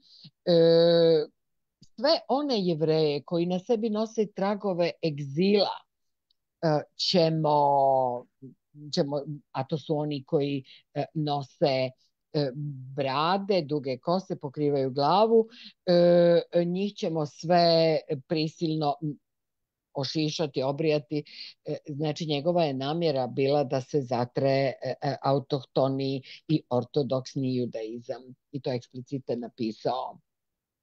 And one more, just to fill it out, Chaim Weizmann, who was the father, who was the one who was pivotal that they should create the state of Israel because he was close with Britain. The story was a scientist, he helped Britain, so they gave him a favor. He said he wants them to help them create the state. Anyway, in the 1930s, they spoke about giving money to save Jews when they were being murdered by the Nazis. And he had a meeting with the Zionist heads, and he said, Palestine cannot absorb the Jews of Europe. We want only the best of Jewish youth to come to us. We want only the educated to enter Palestine for the purpose of increasing its culture. The other Jews will have to stay where they are and face whatever fate awaits them. These millions of Jews are dust on the wheels of history and may have to be blown away. We don't want them pouring into Palestine. We don't want Tel Aviv to become another low-grade ghetto. In other words, they hated the religious Jews. They only want scientists, lawyers, cultured. This is a picture of what Zionism is, not Judaism, but a racist, unacceptable, selfish state. Još jedan primjer. Radi se o Haimu Weizmannu, koji je bio vrlo blizak Velikoj Britaniji i htio je da pomogne u stvaranju nacionalne države za Jevreje davanjem novca. Ovo je dokument koji potiče iz 1930. godine u kojem on kaže Palestina ne može apsorbovati sve Jevreje, nego treba probrati najbolju mladež, ona koja može doprinijeti unapređenju, razvoju kulture, a ovi ostali su samo prašina na točku istorije. Pod njima je podrazumijevao one koji su bili autentični, ortodoksni Jevreji, i kada je probrao te elitne mlade koje treba prebaciti na teritoriju Palestine da stvaraju, unapređuju jevrejsku kulturu, ove sve ostale treba prepustiti njihovoj sudbini, ma šta da će im se desiti tu gdje jesu. Napominjem da je to dokument iz 1930. kada već nadolazi nacionalsocijalizam, Hitler, i kada će kasnije uslijediti holokaust, ali on ih bez milosti ostavlja njihovoj sudbini ma kakva daje. Dakle, i ovim želim da pokažem kakvi su to, odnosno koliko oni nisu zapravo Jevreji, nego da je to nešto suprotno od judaizma, i ovim pokazujem šta je cionizam. So we live together, Jews and Muslims and Christians lived in the Holy Land. Zionism came along and destroyed that peaceful coexistence and brought bloodshed, rivers of blood since they came. Anybody with common logic, with intelligence that God gives them, will have to admit that prior to Zionism, I'm not talking prior to 75 years ago, prior to a little over 100 years, Jews lived together with Muslims and Christians. What destroyed this? Only the advent of Zionism and their state. So what is the problem? Using common logic, is it that we have to make a two-state? We have to have a state for Jews and Muslims, or is the problem an occupation, a introduction into this beautiful fabric of coexistence, something strange, an interloper, somebody that came, which is Zionism. Remove Zionism, and then we will not have all this rivers of bloodshed that's over 75 years that culminated now into the mass murder of the people of Gaza. Mi smo živjeli decenijama, stoljećima zajedno na svetoj zemlji. Muslimani, hrišćani, Jevreji. To je bilo takav mirni suživot. On je prekinut onoga trenutka kada su u taj mirni suživot došli cionisti. I ne treba ništa više od zdravog razuma bilo kome da zaključi, prizna i shvati da je uzrok svemu ovome što se dešava cionizam, i to ne tek u posljednjih 75 godina. Ne, to je počelo mnogo ranije, počelo je prije više od 100 godina, kada su se stvarali parametri i osnovna obilježja cionizma. Da li sada uvoditi dvije države nakon izvršene okupacije koja je poremetila i uništila suživot? Mislim da nije rješenje u tome. Rješenje je u tome da se ukloni cionizam, jer od dolaska cionizma ne prestaju krvoprolića, ne prestaju rijeke krvi koje proizilaze iz onoga šta je njihova suština i šta su njihovi ciljevi. Uklanjanjem cionizma prestaće i krvoprolića koje su oni donijeli. A ovo je sada masovno kulminiralo sa ovakvim masovnim ubistvima autohtonog stanovništva. We cry and hurt around the world. My brothers and sisters of Jewish faith in Palestine, we cry and we are beyond words of the destruction, the mass murder of the people of Gaza. And we've been crying and hurting since the day the United Nations ratified this state, which defies logic. Let me explain why it defies logic. The United Nations was created to bring peace to the world after the terrible millions that were killed in World War II. And what did they do? They ratified a creation of a state against the will of the majority, which were Muslims. The second largest community were Christians. And the third, the God-fearing religious community, which was the community of Palestine. So they created, and they said they ratified to give for the minority, they should call it a Jewish state. What would that mean? If you put even let's just say that it is the will of the Jews, which it wasn't. But how do you make a state that the minority should be given the control over the majority of people? It means that it will bring hate, it will bring mistrust, it will bring estrangement and a rift between the people. So it's against logic. It was a day one when it was created. It's the works of Satan. It doesn't make any sense. And like I say, since then, that occupation has brought bloodshed and suffering. And the world, even though, so this is what was happening from day one till today. And it defies logic. Think about that. So we as Jews are frustrated and we cry with the people. Mi, Jevreji, plačemo I boli nas. Sve nas diljem svijeta. Ostavlja nas bez riječi ovakvo masovno ubijanje. To je nešto što nije počelo sada, to je počelo od prvoga dana. Od onoga dana kada su Ujedinjene nacije ratificirale deklaraciju o proglašenju države Izrael. To se protivi svakoj logici. Ujedinjene nacije su organizacija koja je oformljena poslije Drugog svjetskog rata u kojem su milioni ljudi stradali i cilj njihovog osnivanja je bilo da se tako nešto spriječi, da se nikada više ne bi desilo u budućnosti.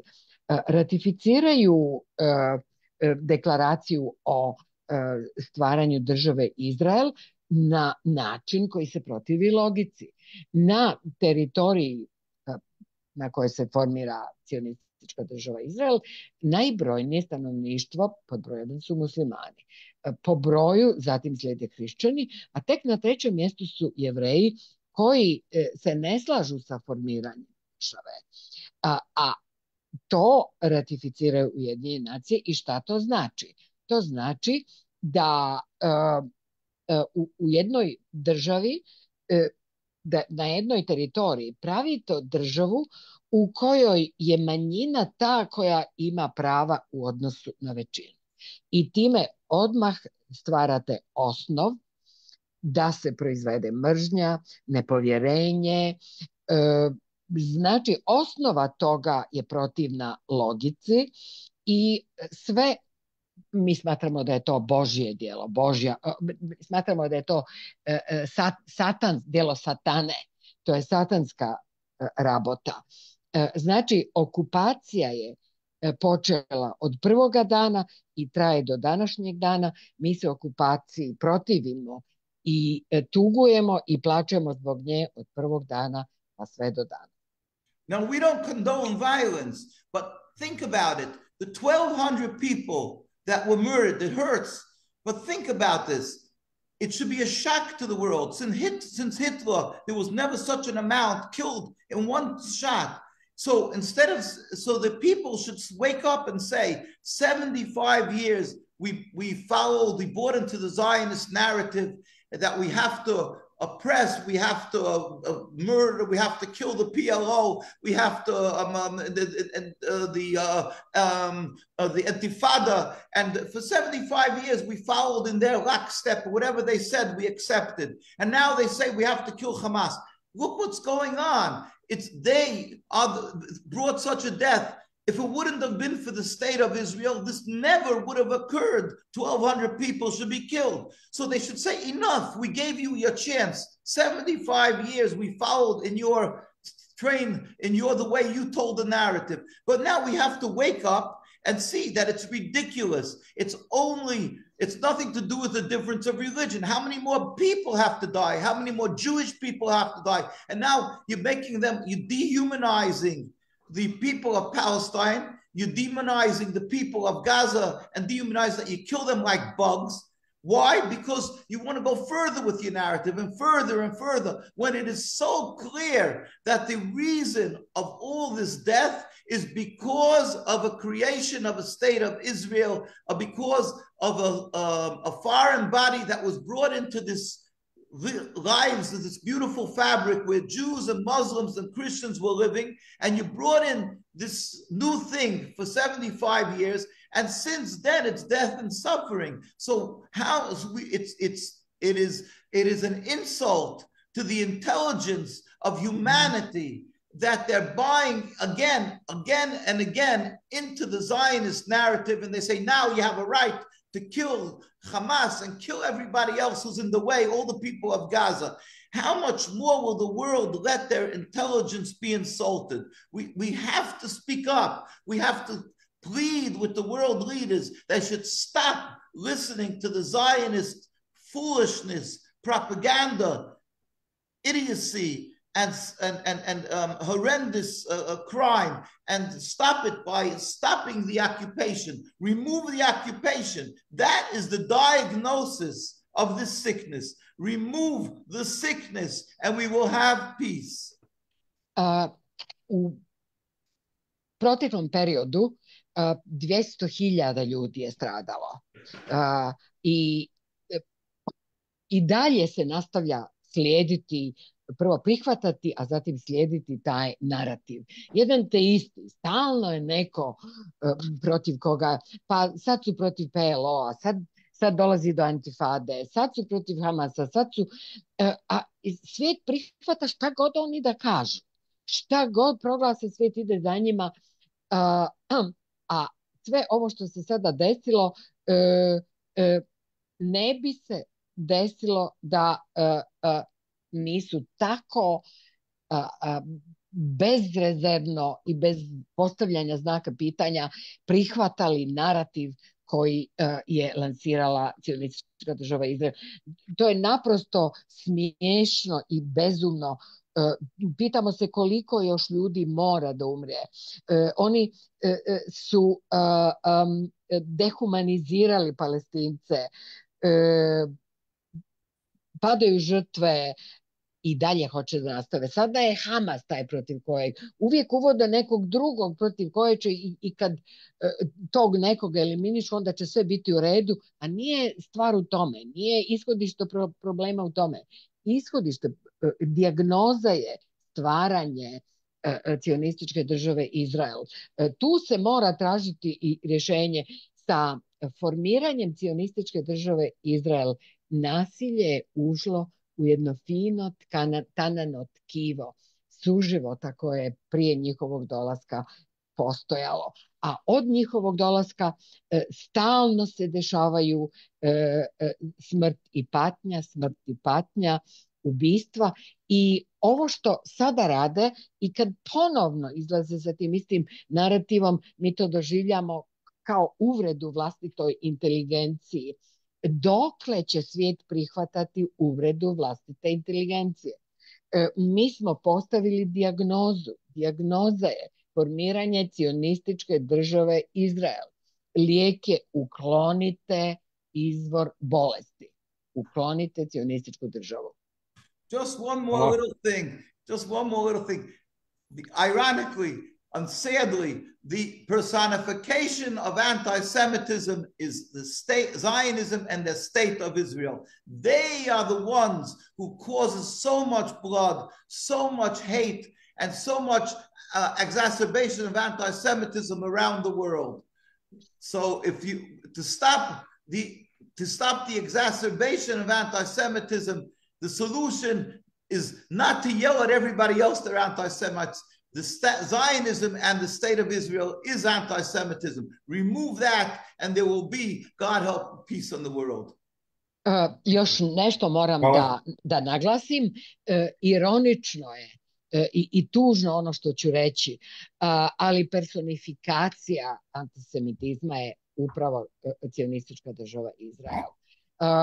Oni svojim postojanjem, svojim narativom i onim kako djeluju, upravo oni su ti koji proizvode antisemitizam. Ne treba vikati na svakog drugog na svijetu da je antisemita, ne, nego oni su ti, ne krivite druge, oni su uzrok i ono što je proizvelo, oni su zapravo prvi i osnovni antisemiti. Hvala. Thank you so much, Rabbi. Hvala zaista na ovom izrazito inspirativnom izlaganju Rabina Weissa, zato što i sami smo na neki način u našoj regiji, u Bosni i Hercegovini, a pred tim velikim pitanjima. Jedno od njih u svakom slučaju jeste ono što je Rabin već rekao, a to je da Sotona vlada, a mi bismo rekli da neki demiurg u istoriji, u stvarnosti, a putuje svijetom. Rabbi, thank you so much for your inspirational presentation. It resonates here with us because we in Bosnia and Herzegovina, we ourselves are faced with all those huge questions.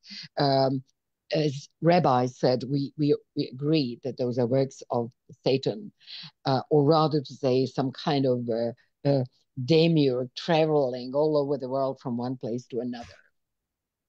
Demiurg genocida, koji se čini kao da narodi koji su juče preživjeli genocid u drugim istorijskim okolnostima sami ga čine. Demiurg of genocide. The peoples who themselves went through genocide later on under some other conditions find themselves committed genocide.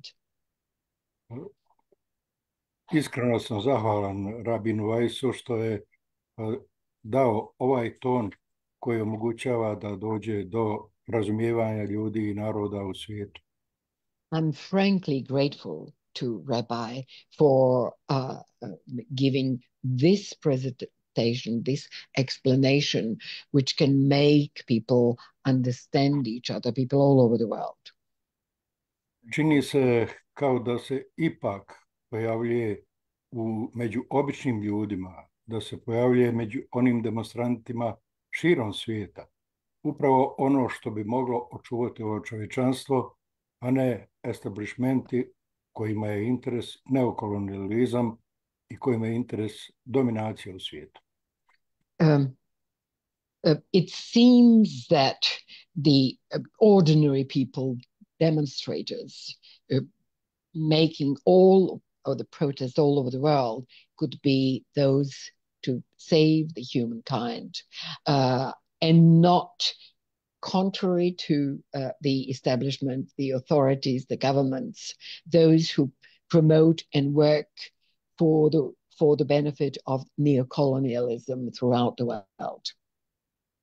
Bratstvo među ljudima izgleda da je jedini pravi otpor, jedini efektni otpor da se demiurg genocida zaustavi. The brotherhood among peoples all over the world seems to be the only efficient resistance, the only efficient way to stop the demiurge of genocide. Neću dalje ja govoriti. Imam pitanje za Rabina Weissa da da li ima dovoljno vremena, bar da pustimo još nekoliko naših članova, da sasvim kratko u jednoj minuti kažu neka svoja mišljenja, ako ima vremena. Rabbi, I would kindly ask you, as there's been this change with the interpretation arrangement, technological arrangement, would you kindly have another few minutes so that I give some time to some of our participants to put at least some brief questions to you? What do you say? Fine, with the help of the Almighty, yes. Da, uz dopuštenje Svevišnjeg, da. Dakle, evo sada da se pripremite, evo ja ću registrovati ko se prijavio, Zlatko Ždedić, vidim digo je ruku, Rijad, Zlatko, Rijad, dalje da vidim ovdje prvo kompjuter, profesor Halilović, da vidim dalje imali, da vidimo, tu je i gospođa Memić. Evo ako, možemo li se dogovoriti, obzirom zaista na kratkoću vremena, da vaša diskusija bude u 2 minuta, ne duže. Stvarno ću vas morat prekidati. Dakle, as we have just a short amount of time, I would appreciate if you use only 2 minutes. Da, naravno, to se odnosi na 2 minuta za ove koji će go pitati. Of course, 2 minutes for those who will put questions. Dakle, profesor Zlatko Hađdedić, a neka se pripremi Rijad Ahmetović, predsjednik Foruma mladih Kruga 99. Ja bih zahvalio Rabinu na zaista inspirativnom predavanju. Ja bih želio da postavim jedno kratko pitanje. Želio bih da pitam Rabina šta on misli koje je zapravo porijeklo cionizma. Da li se radi o nekim odmetnutim Jevrejima, odmetnutim od same doktrine judaizma, ili se radi eventualno o nekim poslušnicima velikih sila, da li se radi o tome, postoje izvjesne interpretacije da su u pitanju bili još raniji planovi Britanske imperije da stvori jevrejski nacionalizam zbog svojih nekih određenih planova i tako dalje. Dakle, kakvo je porijeklo po njegovom mišljenju cionizma, odakle to dolazi? Hvala. Rabbi, I would first like to thank you for your inspirational presentation. Then I have a question for you. In your opinion, what is the origin of Zionism?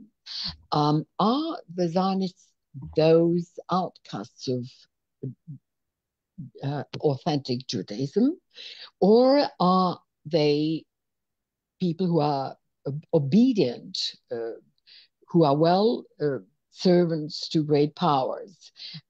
For example, Great Britain. There are some ideas, some mentions that it could have to do with the British Empire and their intention to utilize the Jewish nationalism for their own purposes and their own benefit. Sada Rijad Ahmetović, da idemo sa svim pitanjima pa ćemo... Now another participant will put a question and then you, Rabbi, may answer to all of them together. Rijad Ahmetović, predsjednik Foruma mladih, neka se pripremi profesor Halilović. Samo pitanje, mogu li ja na engleskom, čisto da me Rabin malo bolje... Ne. Ok, na bosanskom. Prije svega da kažem u ime Boga svih nas, nešto ključno što trebamo ovdje podvući jeste da šalom i selam imaju isto značenje mira. I želim samo da kažem da problem te retorike antisemitizma je došlo čak i do nas. Ja kao aktivista za palestinsko pitanje sam, nažalost, od strane nekih čionističkih grupa u Bosni i Hercegovini dobio naziv antisemita. Međutim, želim da kažem da prije svega Sarajevo ima jedan jako specifičan naziv, to je Evropski Jeruzalem. I volio bih najiskrenije kada biste došli u Sarajevo da osjetite taj duh, prije svega bratstva između svih religija, između svih naroda. Želio bih samo vaš komentar da čujem vezano za kršćanski cionizam kao glavni pogon onoga što se dešava u Izraelu trenutno. Dakle, njihov narativ da kroz financiranje, političku pomoć i sve ostalo što oni daju Izraelu, da će to ubrzati proces posljednjega dana u njihovoj retorici. Znači, govorimo o...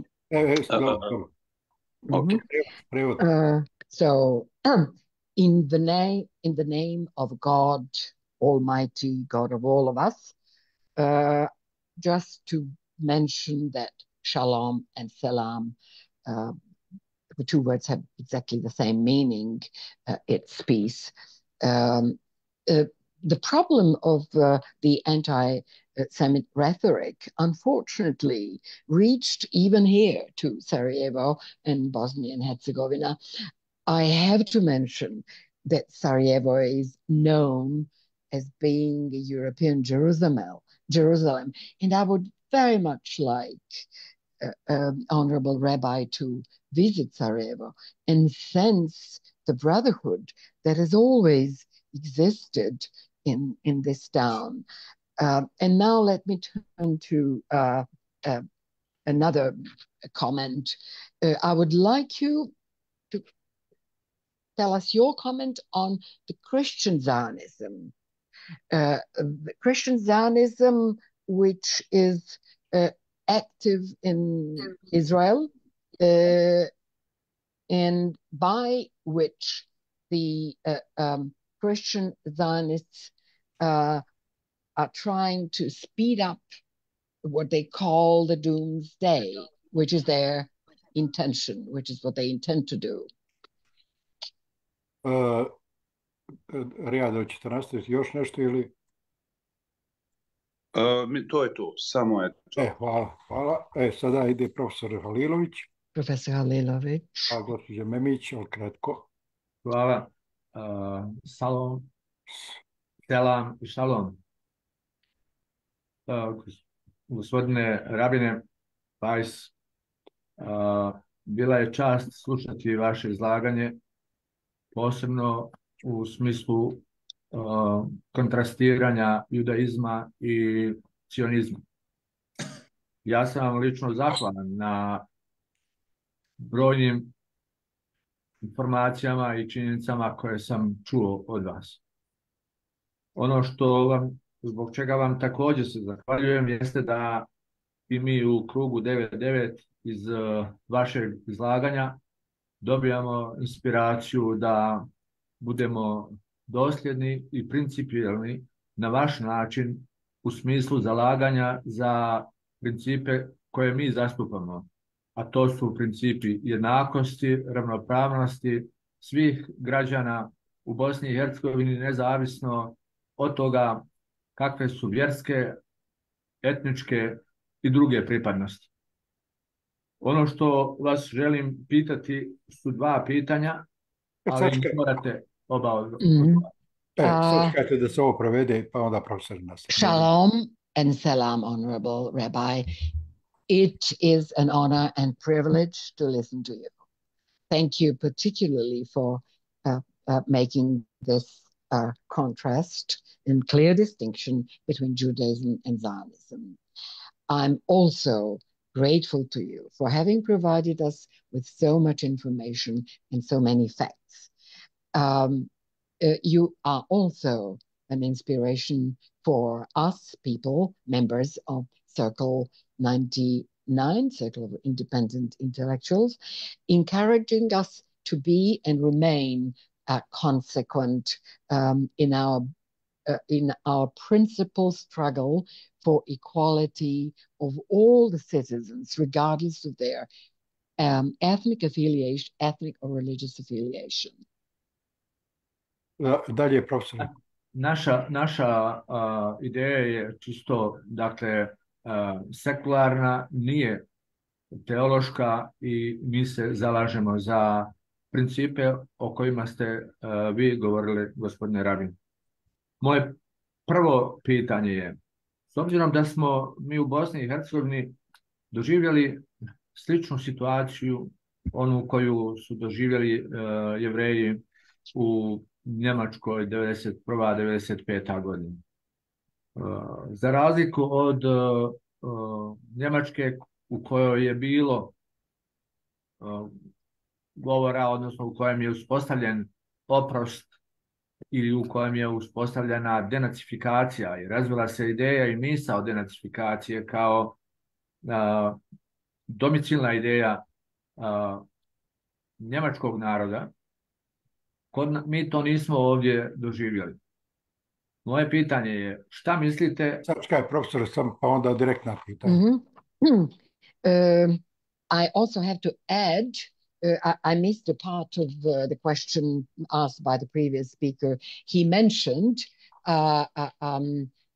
Mr. Riyad Ahmedov, he mentioned that as he is the head of the pro-Palestinian organization, that unfortunately he got qualified by Zionists as an anti-Semite. So I had to add this so that the rabbi gets a clear picture. So then professor's question, our ideas are not theological, but secular, but we do share the same principles.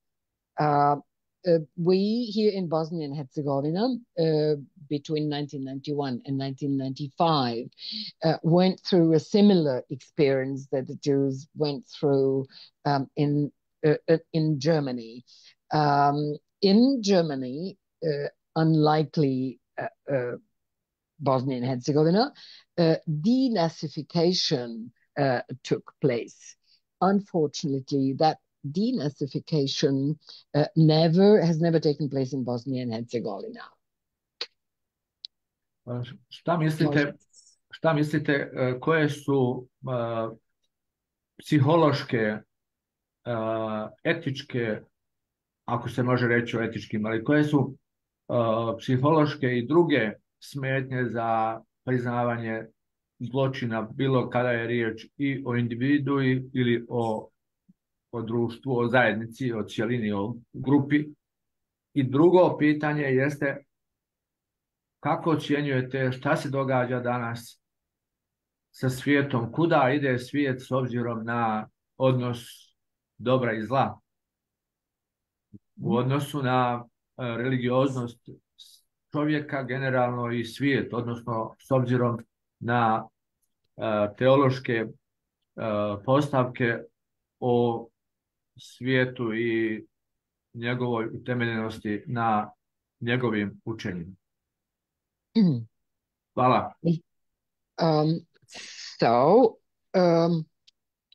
Rabbi, what do you think? What are psychological and ethic obstacles and barriers for either individuals or groups to admit their crimes or to admit having committed crimes? And my second question is, what do you think is happening with this world from the angle of the good and evil perspective, and from your viewpoint as a genuinely religious person, having in mind your theological postulates? I evo sada gospođa Memić, izvolite. Now the last question by Mrs. Memić. Dobar dan vam svima, naročito gospodinu Uvodničaru, Rabinu Dovid Weissu. Jako sam zahvalna svemogućem da sam u prilici slušati vas koji ste zaista rijetki, bar na prostorima da vas čujemo u toj količini dobre. Molim vas, sledi.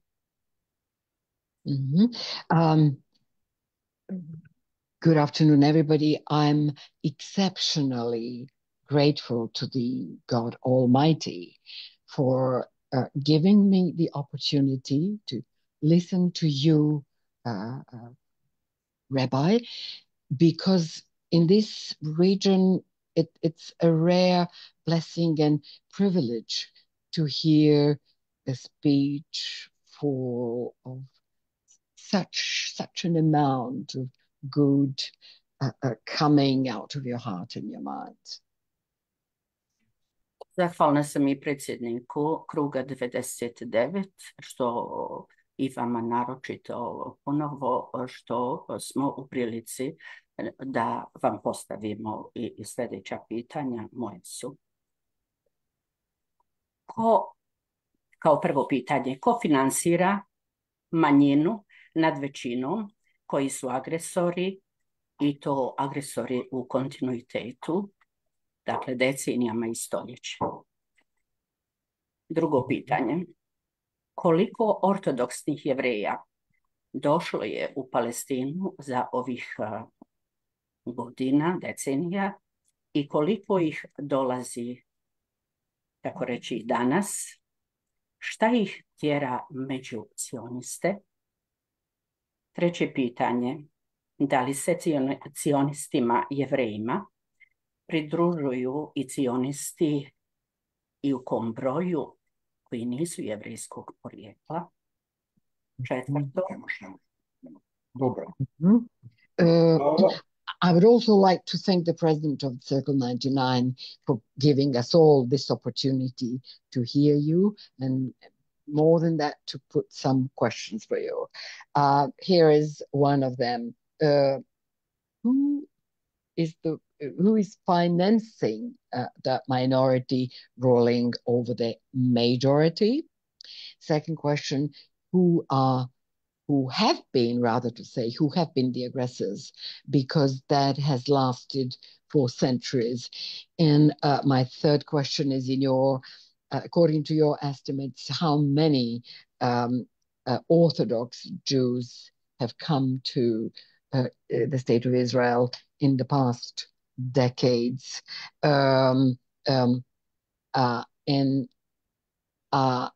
As you talk about Zionists, are there those who come to the Zionist state? Are they the Zionists? Are they Jews, or there are those who are not Jews? So among all those Zionists who joined the state of Israel, are there those who are not Jews at all? Hvala. A sada, evo da još jednom provjerim. Dakle, to su ova bila kratka pitanja. Hvala Rabinu Weissu što je prihvatio da produžimo vrijeme. Izvolite da nam odgovori. Thank you so much, Rabbi, for having accepted to grant us a bit more time. So go ahead, you may take the floor, please. Okay, with the help of the Almighty. First, I'll go my question. I also want to thank all so graciously and nicely praising me for what we're doing, but it's our godly obligation to speak up. So I appreciate it. It's like I say, it's not what I say, my opinion, it's what the opinion of Judaism, and that what our rabbis and leaders and chief rabbis of Palestine pleaded with us, that we should to educate the world and to clarify to the world what the truth is here. So it's not for me to be praised, but it's for this, the truth that has to come out. Thank you, though. Želim prvo da vam zahvalim na lijepim riječima koje ste mi uputili, ali ću reći da je naša obaveza, na to nas obavezuje Svevišnji i Tora, da se tako ponašamo. To nije moje lično mišljenje, to je mišljenje judaizma i uz Božju milost ja ga saopštavam. Svi rabini diljem svijeta apelovali su na nas i zatražili od nas da objelodanimo istinu svijetu, stoga nemojte hvaliti mene, to je nešto što pripada svima koji slijede i poštuju našu vjeru.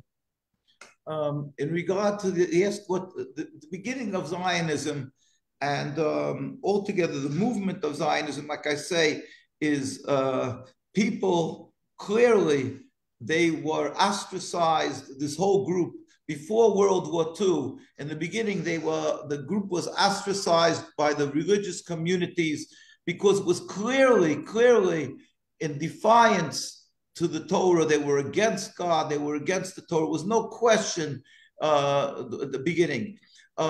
They decided to come up to Palestine to make the land, and their reason, because they wanted a national home.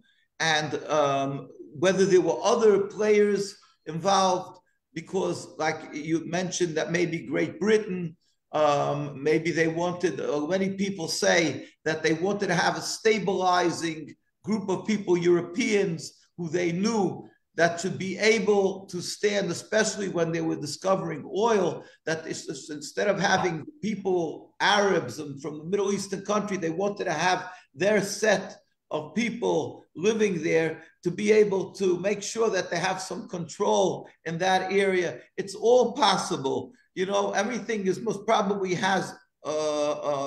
is part of this puzzle, why it all came to be. But like I say, the root is unfortunately the works of Satan, because that it's not Judaism, but they're using the religion Judaism as a facade for their creation of nationalism. And there could be a lot of other issues who help build up this Zionist entity. That's clear. There was other issues, but the root issue is a group of nationalists who, like I say, unfortunately rebelling against God, and we would say it's the works of Satan.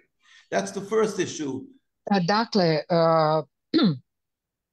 na ovo pitanje gdje su početci cionizma. To su definitivno ljudi koje su Jevreji označili kao one koji djeluju protiv Tore i protiv Boga samoga. Oni su došli u Palestinu jer su htjeli da imaju nacionalnu domovinu. U vašem pitanju je bilo pomena da li postoje i neki drugi akteri, kao na primjer Velika Britanija. Činjenica je da je to period koji je uslijedio nakon otkrića nafte i moguće je, sasvim moguće da su neke velike sile, pa evo i Velika Britanija, željele da umjesto nekih Arapa na koje su smatrali da ne mogu da se oslone, da tu instaliraju nekoga ko bi mogao da bude kao stabilizirajući faktor. I to je dio zagonetke koja stoji pred nama, ali ću ponoviti ono što je moj stav, da se radi o dijelima, o rabotama satane, a to je ono što je protivno judaizmu i to je samo fasada za stvaranje koje oni zloupotrebljavaju judaizam. Ne isključujem da postoje i drugi faktori. Ja sam ovaj naveo kao za mene najočitiji. There was many other issues. There are some people who are very cynical, and they said also that a lot of people in Great Britain were very happy to again throw out the Jews. They get rid of them, that they should go to Palestine. And so it played into, and it's very, so there's a lot of ways you can look at it. And then you can move down through time, and there's a lot of people who benefit the arms factories, the arms corporations, the ones who create bullets and all type of weapons, and other technological advances on spying on people. There's a lot of people who gain out of this, both of the conflict and the support of Israel. But it's like I say, there's a lot of side issues, but we're just trying to, you put all these things aside, you just go to the pure root of the thing. We have to show that it is a simple, flawed, and selfish, flawed base nationalism of a group of people. And just like apartheid, eventually, it took decades, but eventually it was the grassroots, it was the people on the ground that eventually forced the politicians to put a stop to something that was pure racism and pure evil, So the same thing is here. The root of this issue is a flawed nationalism, nothing to do with religion. And let's put all the other issues aside. The world has to come to the realization, just like apartheid, it was stopped, even though it was recognized for decades and then recognized in the United Nations and given a place as a state amongst the other states. This has to be stopped. Postoje i drugačija tumačenja kada se spominje eventualno udio Velike Britanije i ima i taj cinični pristup.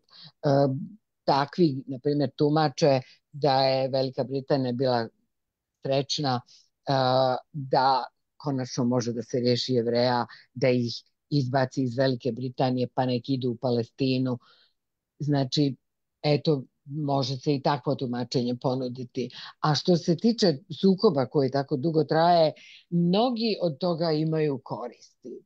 Tvornice koje proizvode oružja, velike korporacije, kompanije koje se bave tehnološkim razvojem, oni koji se bave špijunažom.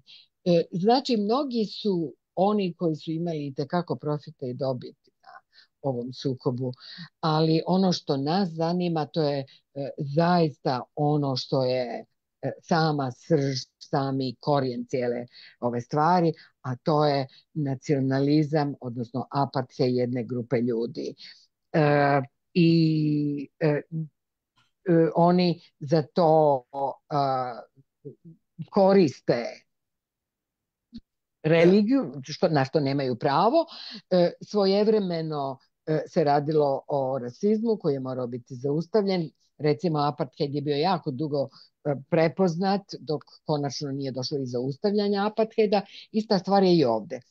Treba prepoznati jasno ono o čemu se radi i to je pretpostavka da se to može i zaustaviti. And the second question, the second person, again, I thank for his praise.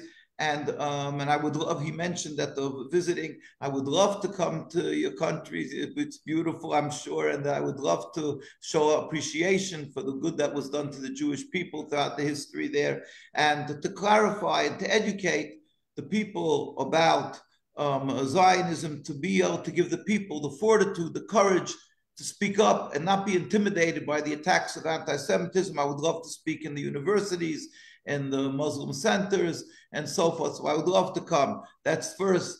And I'll answer now the question with God's help about Christian Zionism. If I may, yes, it happens to be that when they began Zionism, this was a nationalist movement. So they wanted to make their country in Uganda and Patagonia a land that is lush and will produce a lot of fruits and vegetables and so on, and the minerals.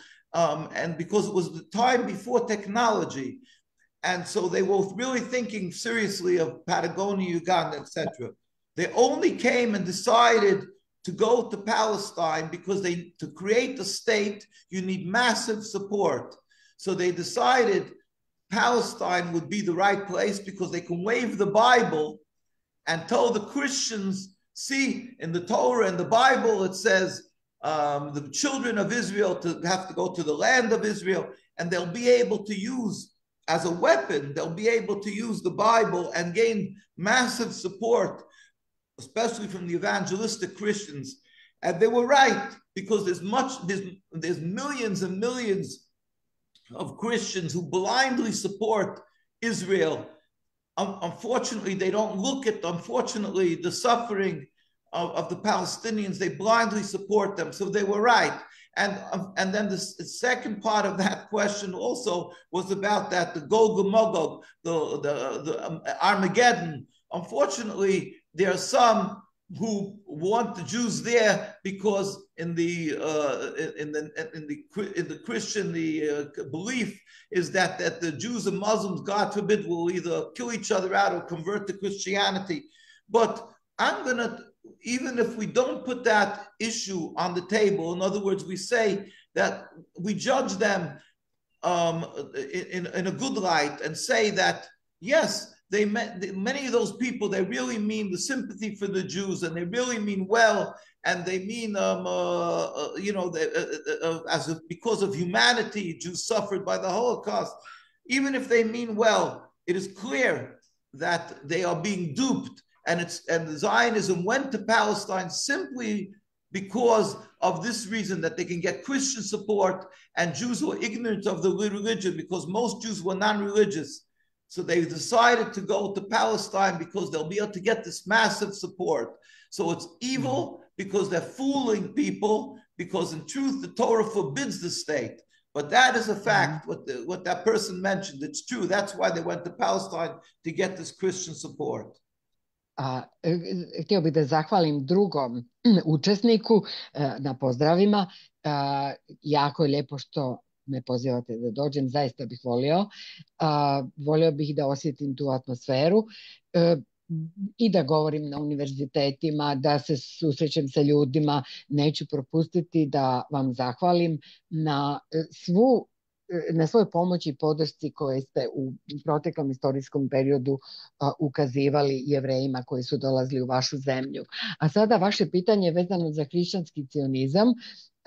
Da, kada je počelo da se formira ideja cionizma, to je u osnovi bio pokret nacionalnog karaktera. I ranije su oni sa takvim idejama izlazili. Naprimjer, kada se radi o Ugandi ili Paragvaju, bile su ideje da se proizvode velike količine voća, zatim, ne znam da li u Ugandi ili u Paragvaju, čak i prije tehnološke ere, zemlje u kojoj ima mnogo minerala, da bi se na taj način mogla iskoristiti, odnosno da se nacionalizam upotrebi zarad takvih ciljeva. Tako su odlučili u nekom trenutku, evo nakon Uganda i Paragvaja, odluka je pala na Palestinu. Oni su znali da bi se negdje otišlo, da bi se negdje stvarala nacionalna država, mora se dobiti masovna podrška. Bez masovne podrške to ne može. A s obzirom da se kaže da će djeca Izraela doći u svetu zemlju, znali su da će moći da iskoriste to što je pisano u svetim knjigama, odnosi se na Jevreje, da će to moći dobro da iskoriste. To su naročito evangelisti hrišćani uradili. I začuđuje da su milioni ljudi tako slijepo podržali sve ovo. Osim toga, još jedna dimenzija kod hrišćana postoji, a to je ideja Armagedona, odnosno rata u kojem će Jevreji i muslimani jedni druge da istrebe. Znači, to se također može dati kao dio odgovora na vaše pitanje. U ovom trenutku čini se da neki hrišćani podržavaju Jevreje upravo zbog svega onoga što su Jevreji prethodno proživjeli i može se reći da u tome imaju dobru namjeru, ali ne shvataju da su zapravo prevareni. I da nije to bila namjera, nego se samo željela iskoristiti masovna podrška hrišćana.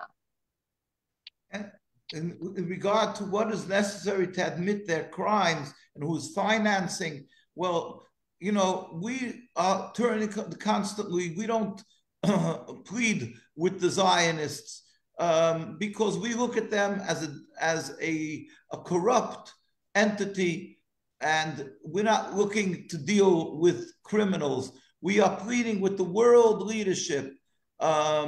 Like I say, by the apartheid, it was the grassroots that made uncomfortable the leaders of the world till they put pressure and stopped the apartheid. The same is here. We are not looking if they'll admit their crimes, won't admit their crimes. God help, that after this the state will end, and with God's help, God should help, it should end speedily and peacefully, the occupation. And then we'll see, however it will be, how the world will deal with this. But we're interested simply right now of the moment to save the people of Gaza, save the people of Palestine and in their refugee camps where they're spread throughout the world. We're not looking at criminals that they should change their mindset. They're being driven by the Satan, and God's help that they should repent, if that will ever happen. And who is financing them? Obviously, we know that they're getting financed by the Western world. And if there would be this pressure, I mean, we know that the ultimate power is the Almighty. So we urge everybody and we pray to the Almighty that he should bring a speedy and peaceful and total dismantlement of the occupation. It's in his hands. But in the meantime, of course, we have to plead and put the world leaders that in a position that they should understand to not help support and to stop immediately the occupation and not finance them and not give them that power, because without the power of the world, obviously they could not do for 1 minute, they couldn't do what they're doing. So that has to be stopped. And the last question was, in how many Orthodox... May I translate this one? Yes. If I may translate this one first? Yes. Thank you so much. Što se tiče pitanja ko to finansira, mi se uopšte ne obraćamo, ne apelujemo prema cionističkoj državi Izrael, njih smatramo jednim korumpiranim entitetom, smatramo ih kriminalcima. Znači, kada se obraćamo kriminalcima, se ne obraćamo. Mi se obraćamo svjetskim liderima. U tom smislu, jer od njih očekujemo i oni mogu da zaustave apartheid. Prije nego što je Rabin zaokružio pitanje o finansiranju, on je govorio o tome, o priznanju. Mi ne očekujemo da od njih da priznaju šta su učinili, niti da zaustave okupaciju. Mi smo usredsređeni na to da spasimo što je moguće više ljudi u Gazi, Palestini i u kampovima širom svijeta u kojima su rasuti. Ne očekujemo da kod kriminalaca ili ubica dođe do promjene mentalnog sklopa. Možemo jedino moliti Boga da im pomogne pa da dođe do pokajanja i do promjene mentalnog sklopa. Ali, pošto je kreator svega, svevišnji, svemogući, mi svoje molite upućujemo njemu, moleći ga da što prije demontira okupaciju i cionističku državu. Također, permanentno apelujemo na svjetske lidere da konačno shvate o čemu se rade, šta je uzrok i korijen svega i da to što prije zaustave. Jasno nam je također da na trenutak se Rabin opet vratio na pitanje finansiranja. Oni to sve ne bi mogli raditi kada ne bi dobivali toliko ogromne pomoći iz zapadnog svijeta. And then the last question was how many Orthodox Jews they came up to Israel. Well, especially after Hitler, where the millions of Jews were killed in Europe, amongst them, by the way, my grandparents, and were killed in Auschwitz, and the majority of my relatives, both in Poland and in Hungary. But anyway, so Jews, actually the Zionists manipulated that other countries should not take in Jews, and they went up to Palestine. But mind you, the very religious Jews, they turned to the religious community and they stood fast against Zionism. And really the Holy Land would be big enough for all these Jewish people to coexist. It's only the occupation that the Zionists want to rule and take over the land, because in actuality, Jews and Muslims and Christians could live together. The land would have been big enough. And so there's many Jews, they're very strongly anti-Zionists who are living there, who came, obviously, the community from before Zionism, and then many people came afterwards, and it wouldn't have been a problem. By the way, one of the chief rabbis of Palestine, Rabbi Teitelbaum of blessed memory, he was in the 1960s, and he was a very great holy man, and he urged many of his followers that they should leave because we should not be giving support for the state of Israel. So you have hundreds of thousands of Jews who are anti-Zionist living in Palestine, but tens of thousands left because they did not want to give support to the occupation, and also they didn't want to be living under this occupation. But many more would have left, many more, of tens of thousands. But it's very hard for a Jew because he has to go to live in a Jewish community where there's a Jewish schools, Jewish kosher, and so forth. And in the United States and England and Canada, it's very hard to get visas and permission to settle. Many Jews attempt to leave and come and go out. So you have many Jews who are living there, many Jews who left. As I say, many more would leave if it wouldn't be for the hardships to find a place, a Jewish area where they can move. And there's one other thing, like I said, the Zionists manipulated that many shouldn't be able, even at the beginning, after the Second World War, that they couldn't find a place to go. So the Zionists used that manipulation, and it was asked if non-Jews, yes, the Zionists, all they want is to have cannon fodder. So they didn't care. They took up a lot of Russian people, Ukrainian, and many other Eastern European people, and it's like a ridiculous. The person would say that he has a grandfather who's Jewish, and they wouldn't question them, and they take them right away in because they simply wanted a lot of people to be able to build an army against the Palestinians. And of course, the Jewish communities, we all are terribly angry and upset of the Zionist control. And one other point that I left out is that when we spoke about the rabbinate and the chief rabbis of Palestine, remember, these are the true rabbinate and chief rabbis of these religious communities. But the Zionists have their rabbinate and chief rabbi. It's just like the Star of David and the name Israel. It's just they're masquerading. Their rabbis, the chief rabbis, it's just masquerading and using falsely the name of Judaism, and they don't represent Torah, and they're not proper rabbinate or proper rabbis. They're falsifying the name of the Torah. So there's two distinct rabbinates from the religious community, from the Eida Charedis, the God-fearing community, and the Zionists. I just wanted to bring that in, although it wasn't part of the question. And at the end, lastly, I want to thank now, may I, Rabbi, may I interpret what you've said? Thank you. Sada pitanje o tome koliko ortodoksnih Jevreja se doselilo i doseljava. Reći ću prije svega da su moji baka i djed iz Poljske i Mađarske stradali u holokaustu, u Auschwitzu, ali sve ovo što se Jevrejima prethodno dešavalo su cionisti izmanipulirali.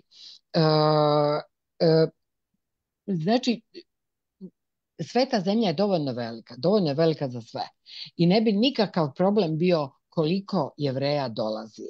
Problem je što je izvršena okupacija. Recimo, od ranije se, čak i prije cionizma, su bila useljavanja u Izrael, a uslijedila su, znači, prije instaliranja cionističke države na područje Palestine dolazili su Jevreji, što se dešavalo i nakon proglašenja države Izrael. Tada je glavni rabin bio rabin Kajroban, koji je, sagledavši u kakvoj su se državi našli, savjetovao ljudima da odu iz takvog Izraela. Zato što ne treba da podržavaju ne samo cionističku državu, nego ne treba da podržavaju državu samo za Jevreje. Znači, on je bio izričito anticionista. Uostalom, uvijek je na tom području živio veliki broj anticionista Jevreja. Stotine hiljada ljudi su otišli, stotine hiljada ljudi su protiv cionizma, a desetine hiljada ljudi su iz tog razloga i otišli. I mnogo više bi ih otišlo da nisu uslovi tako teški. Vrlo je teško pronaći jevrejsku zajednicu u kojoj ćete se osjećati da pripadate, da tu spadate. Druga otežavajuća okolnost je to što zemlje tipa Kanada, Velika Britanija, SAD postavljaju vrlo teške uslove. Tako da imate ljude koji su anticionisti, ne mogu da odu, ne mogu negdje drugo da se nađu. Imate one koji su anticionisti koji su otišli i u procesu su odlaska, a cionizam svime ovim manipulira. Pitali ste također koliko ima onih koji nisu Jevreje koji dolaze. Cionističkoj državi je važno da dobije topovsko meso.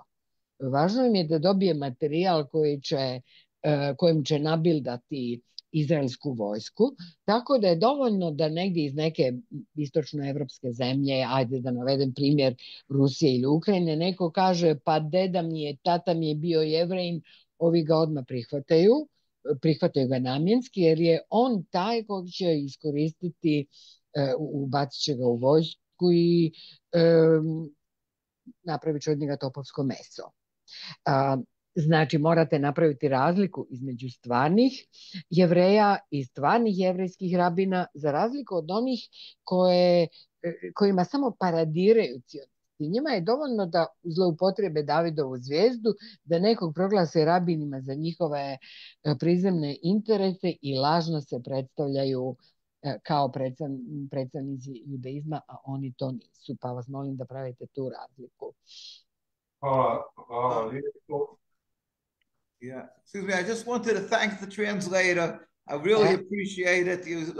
It sounded like you did a terrific job, and with God's help, I would love to do it again. I'd love to come again to your beautiful country, and with God's help, we should be able to celebrate a free Palestine. Thank you. I really appreciate it. Thank you very much again. Prije svega želim da zahvalim prevoditeljici na sjajno obavljenom poslu. Zahvaljujem što ste mi omogućili da sudjelujem na vašoj sekciji. Također zahvaljujem na pozivu i zaista bih volio da dođem, da osjetim atmosferu u kojoj vi živite i da zajedno proslavimo slobodnu Palestinu. Ponovno hvala vam. Hvala. I evo samo na kraju još kratko obraćanje naše uvodničarke je naše sestre Ermine Gakić-Kulenović i Dovid. And just a brief comment at the end.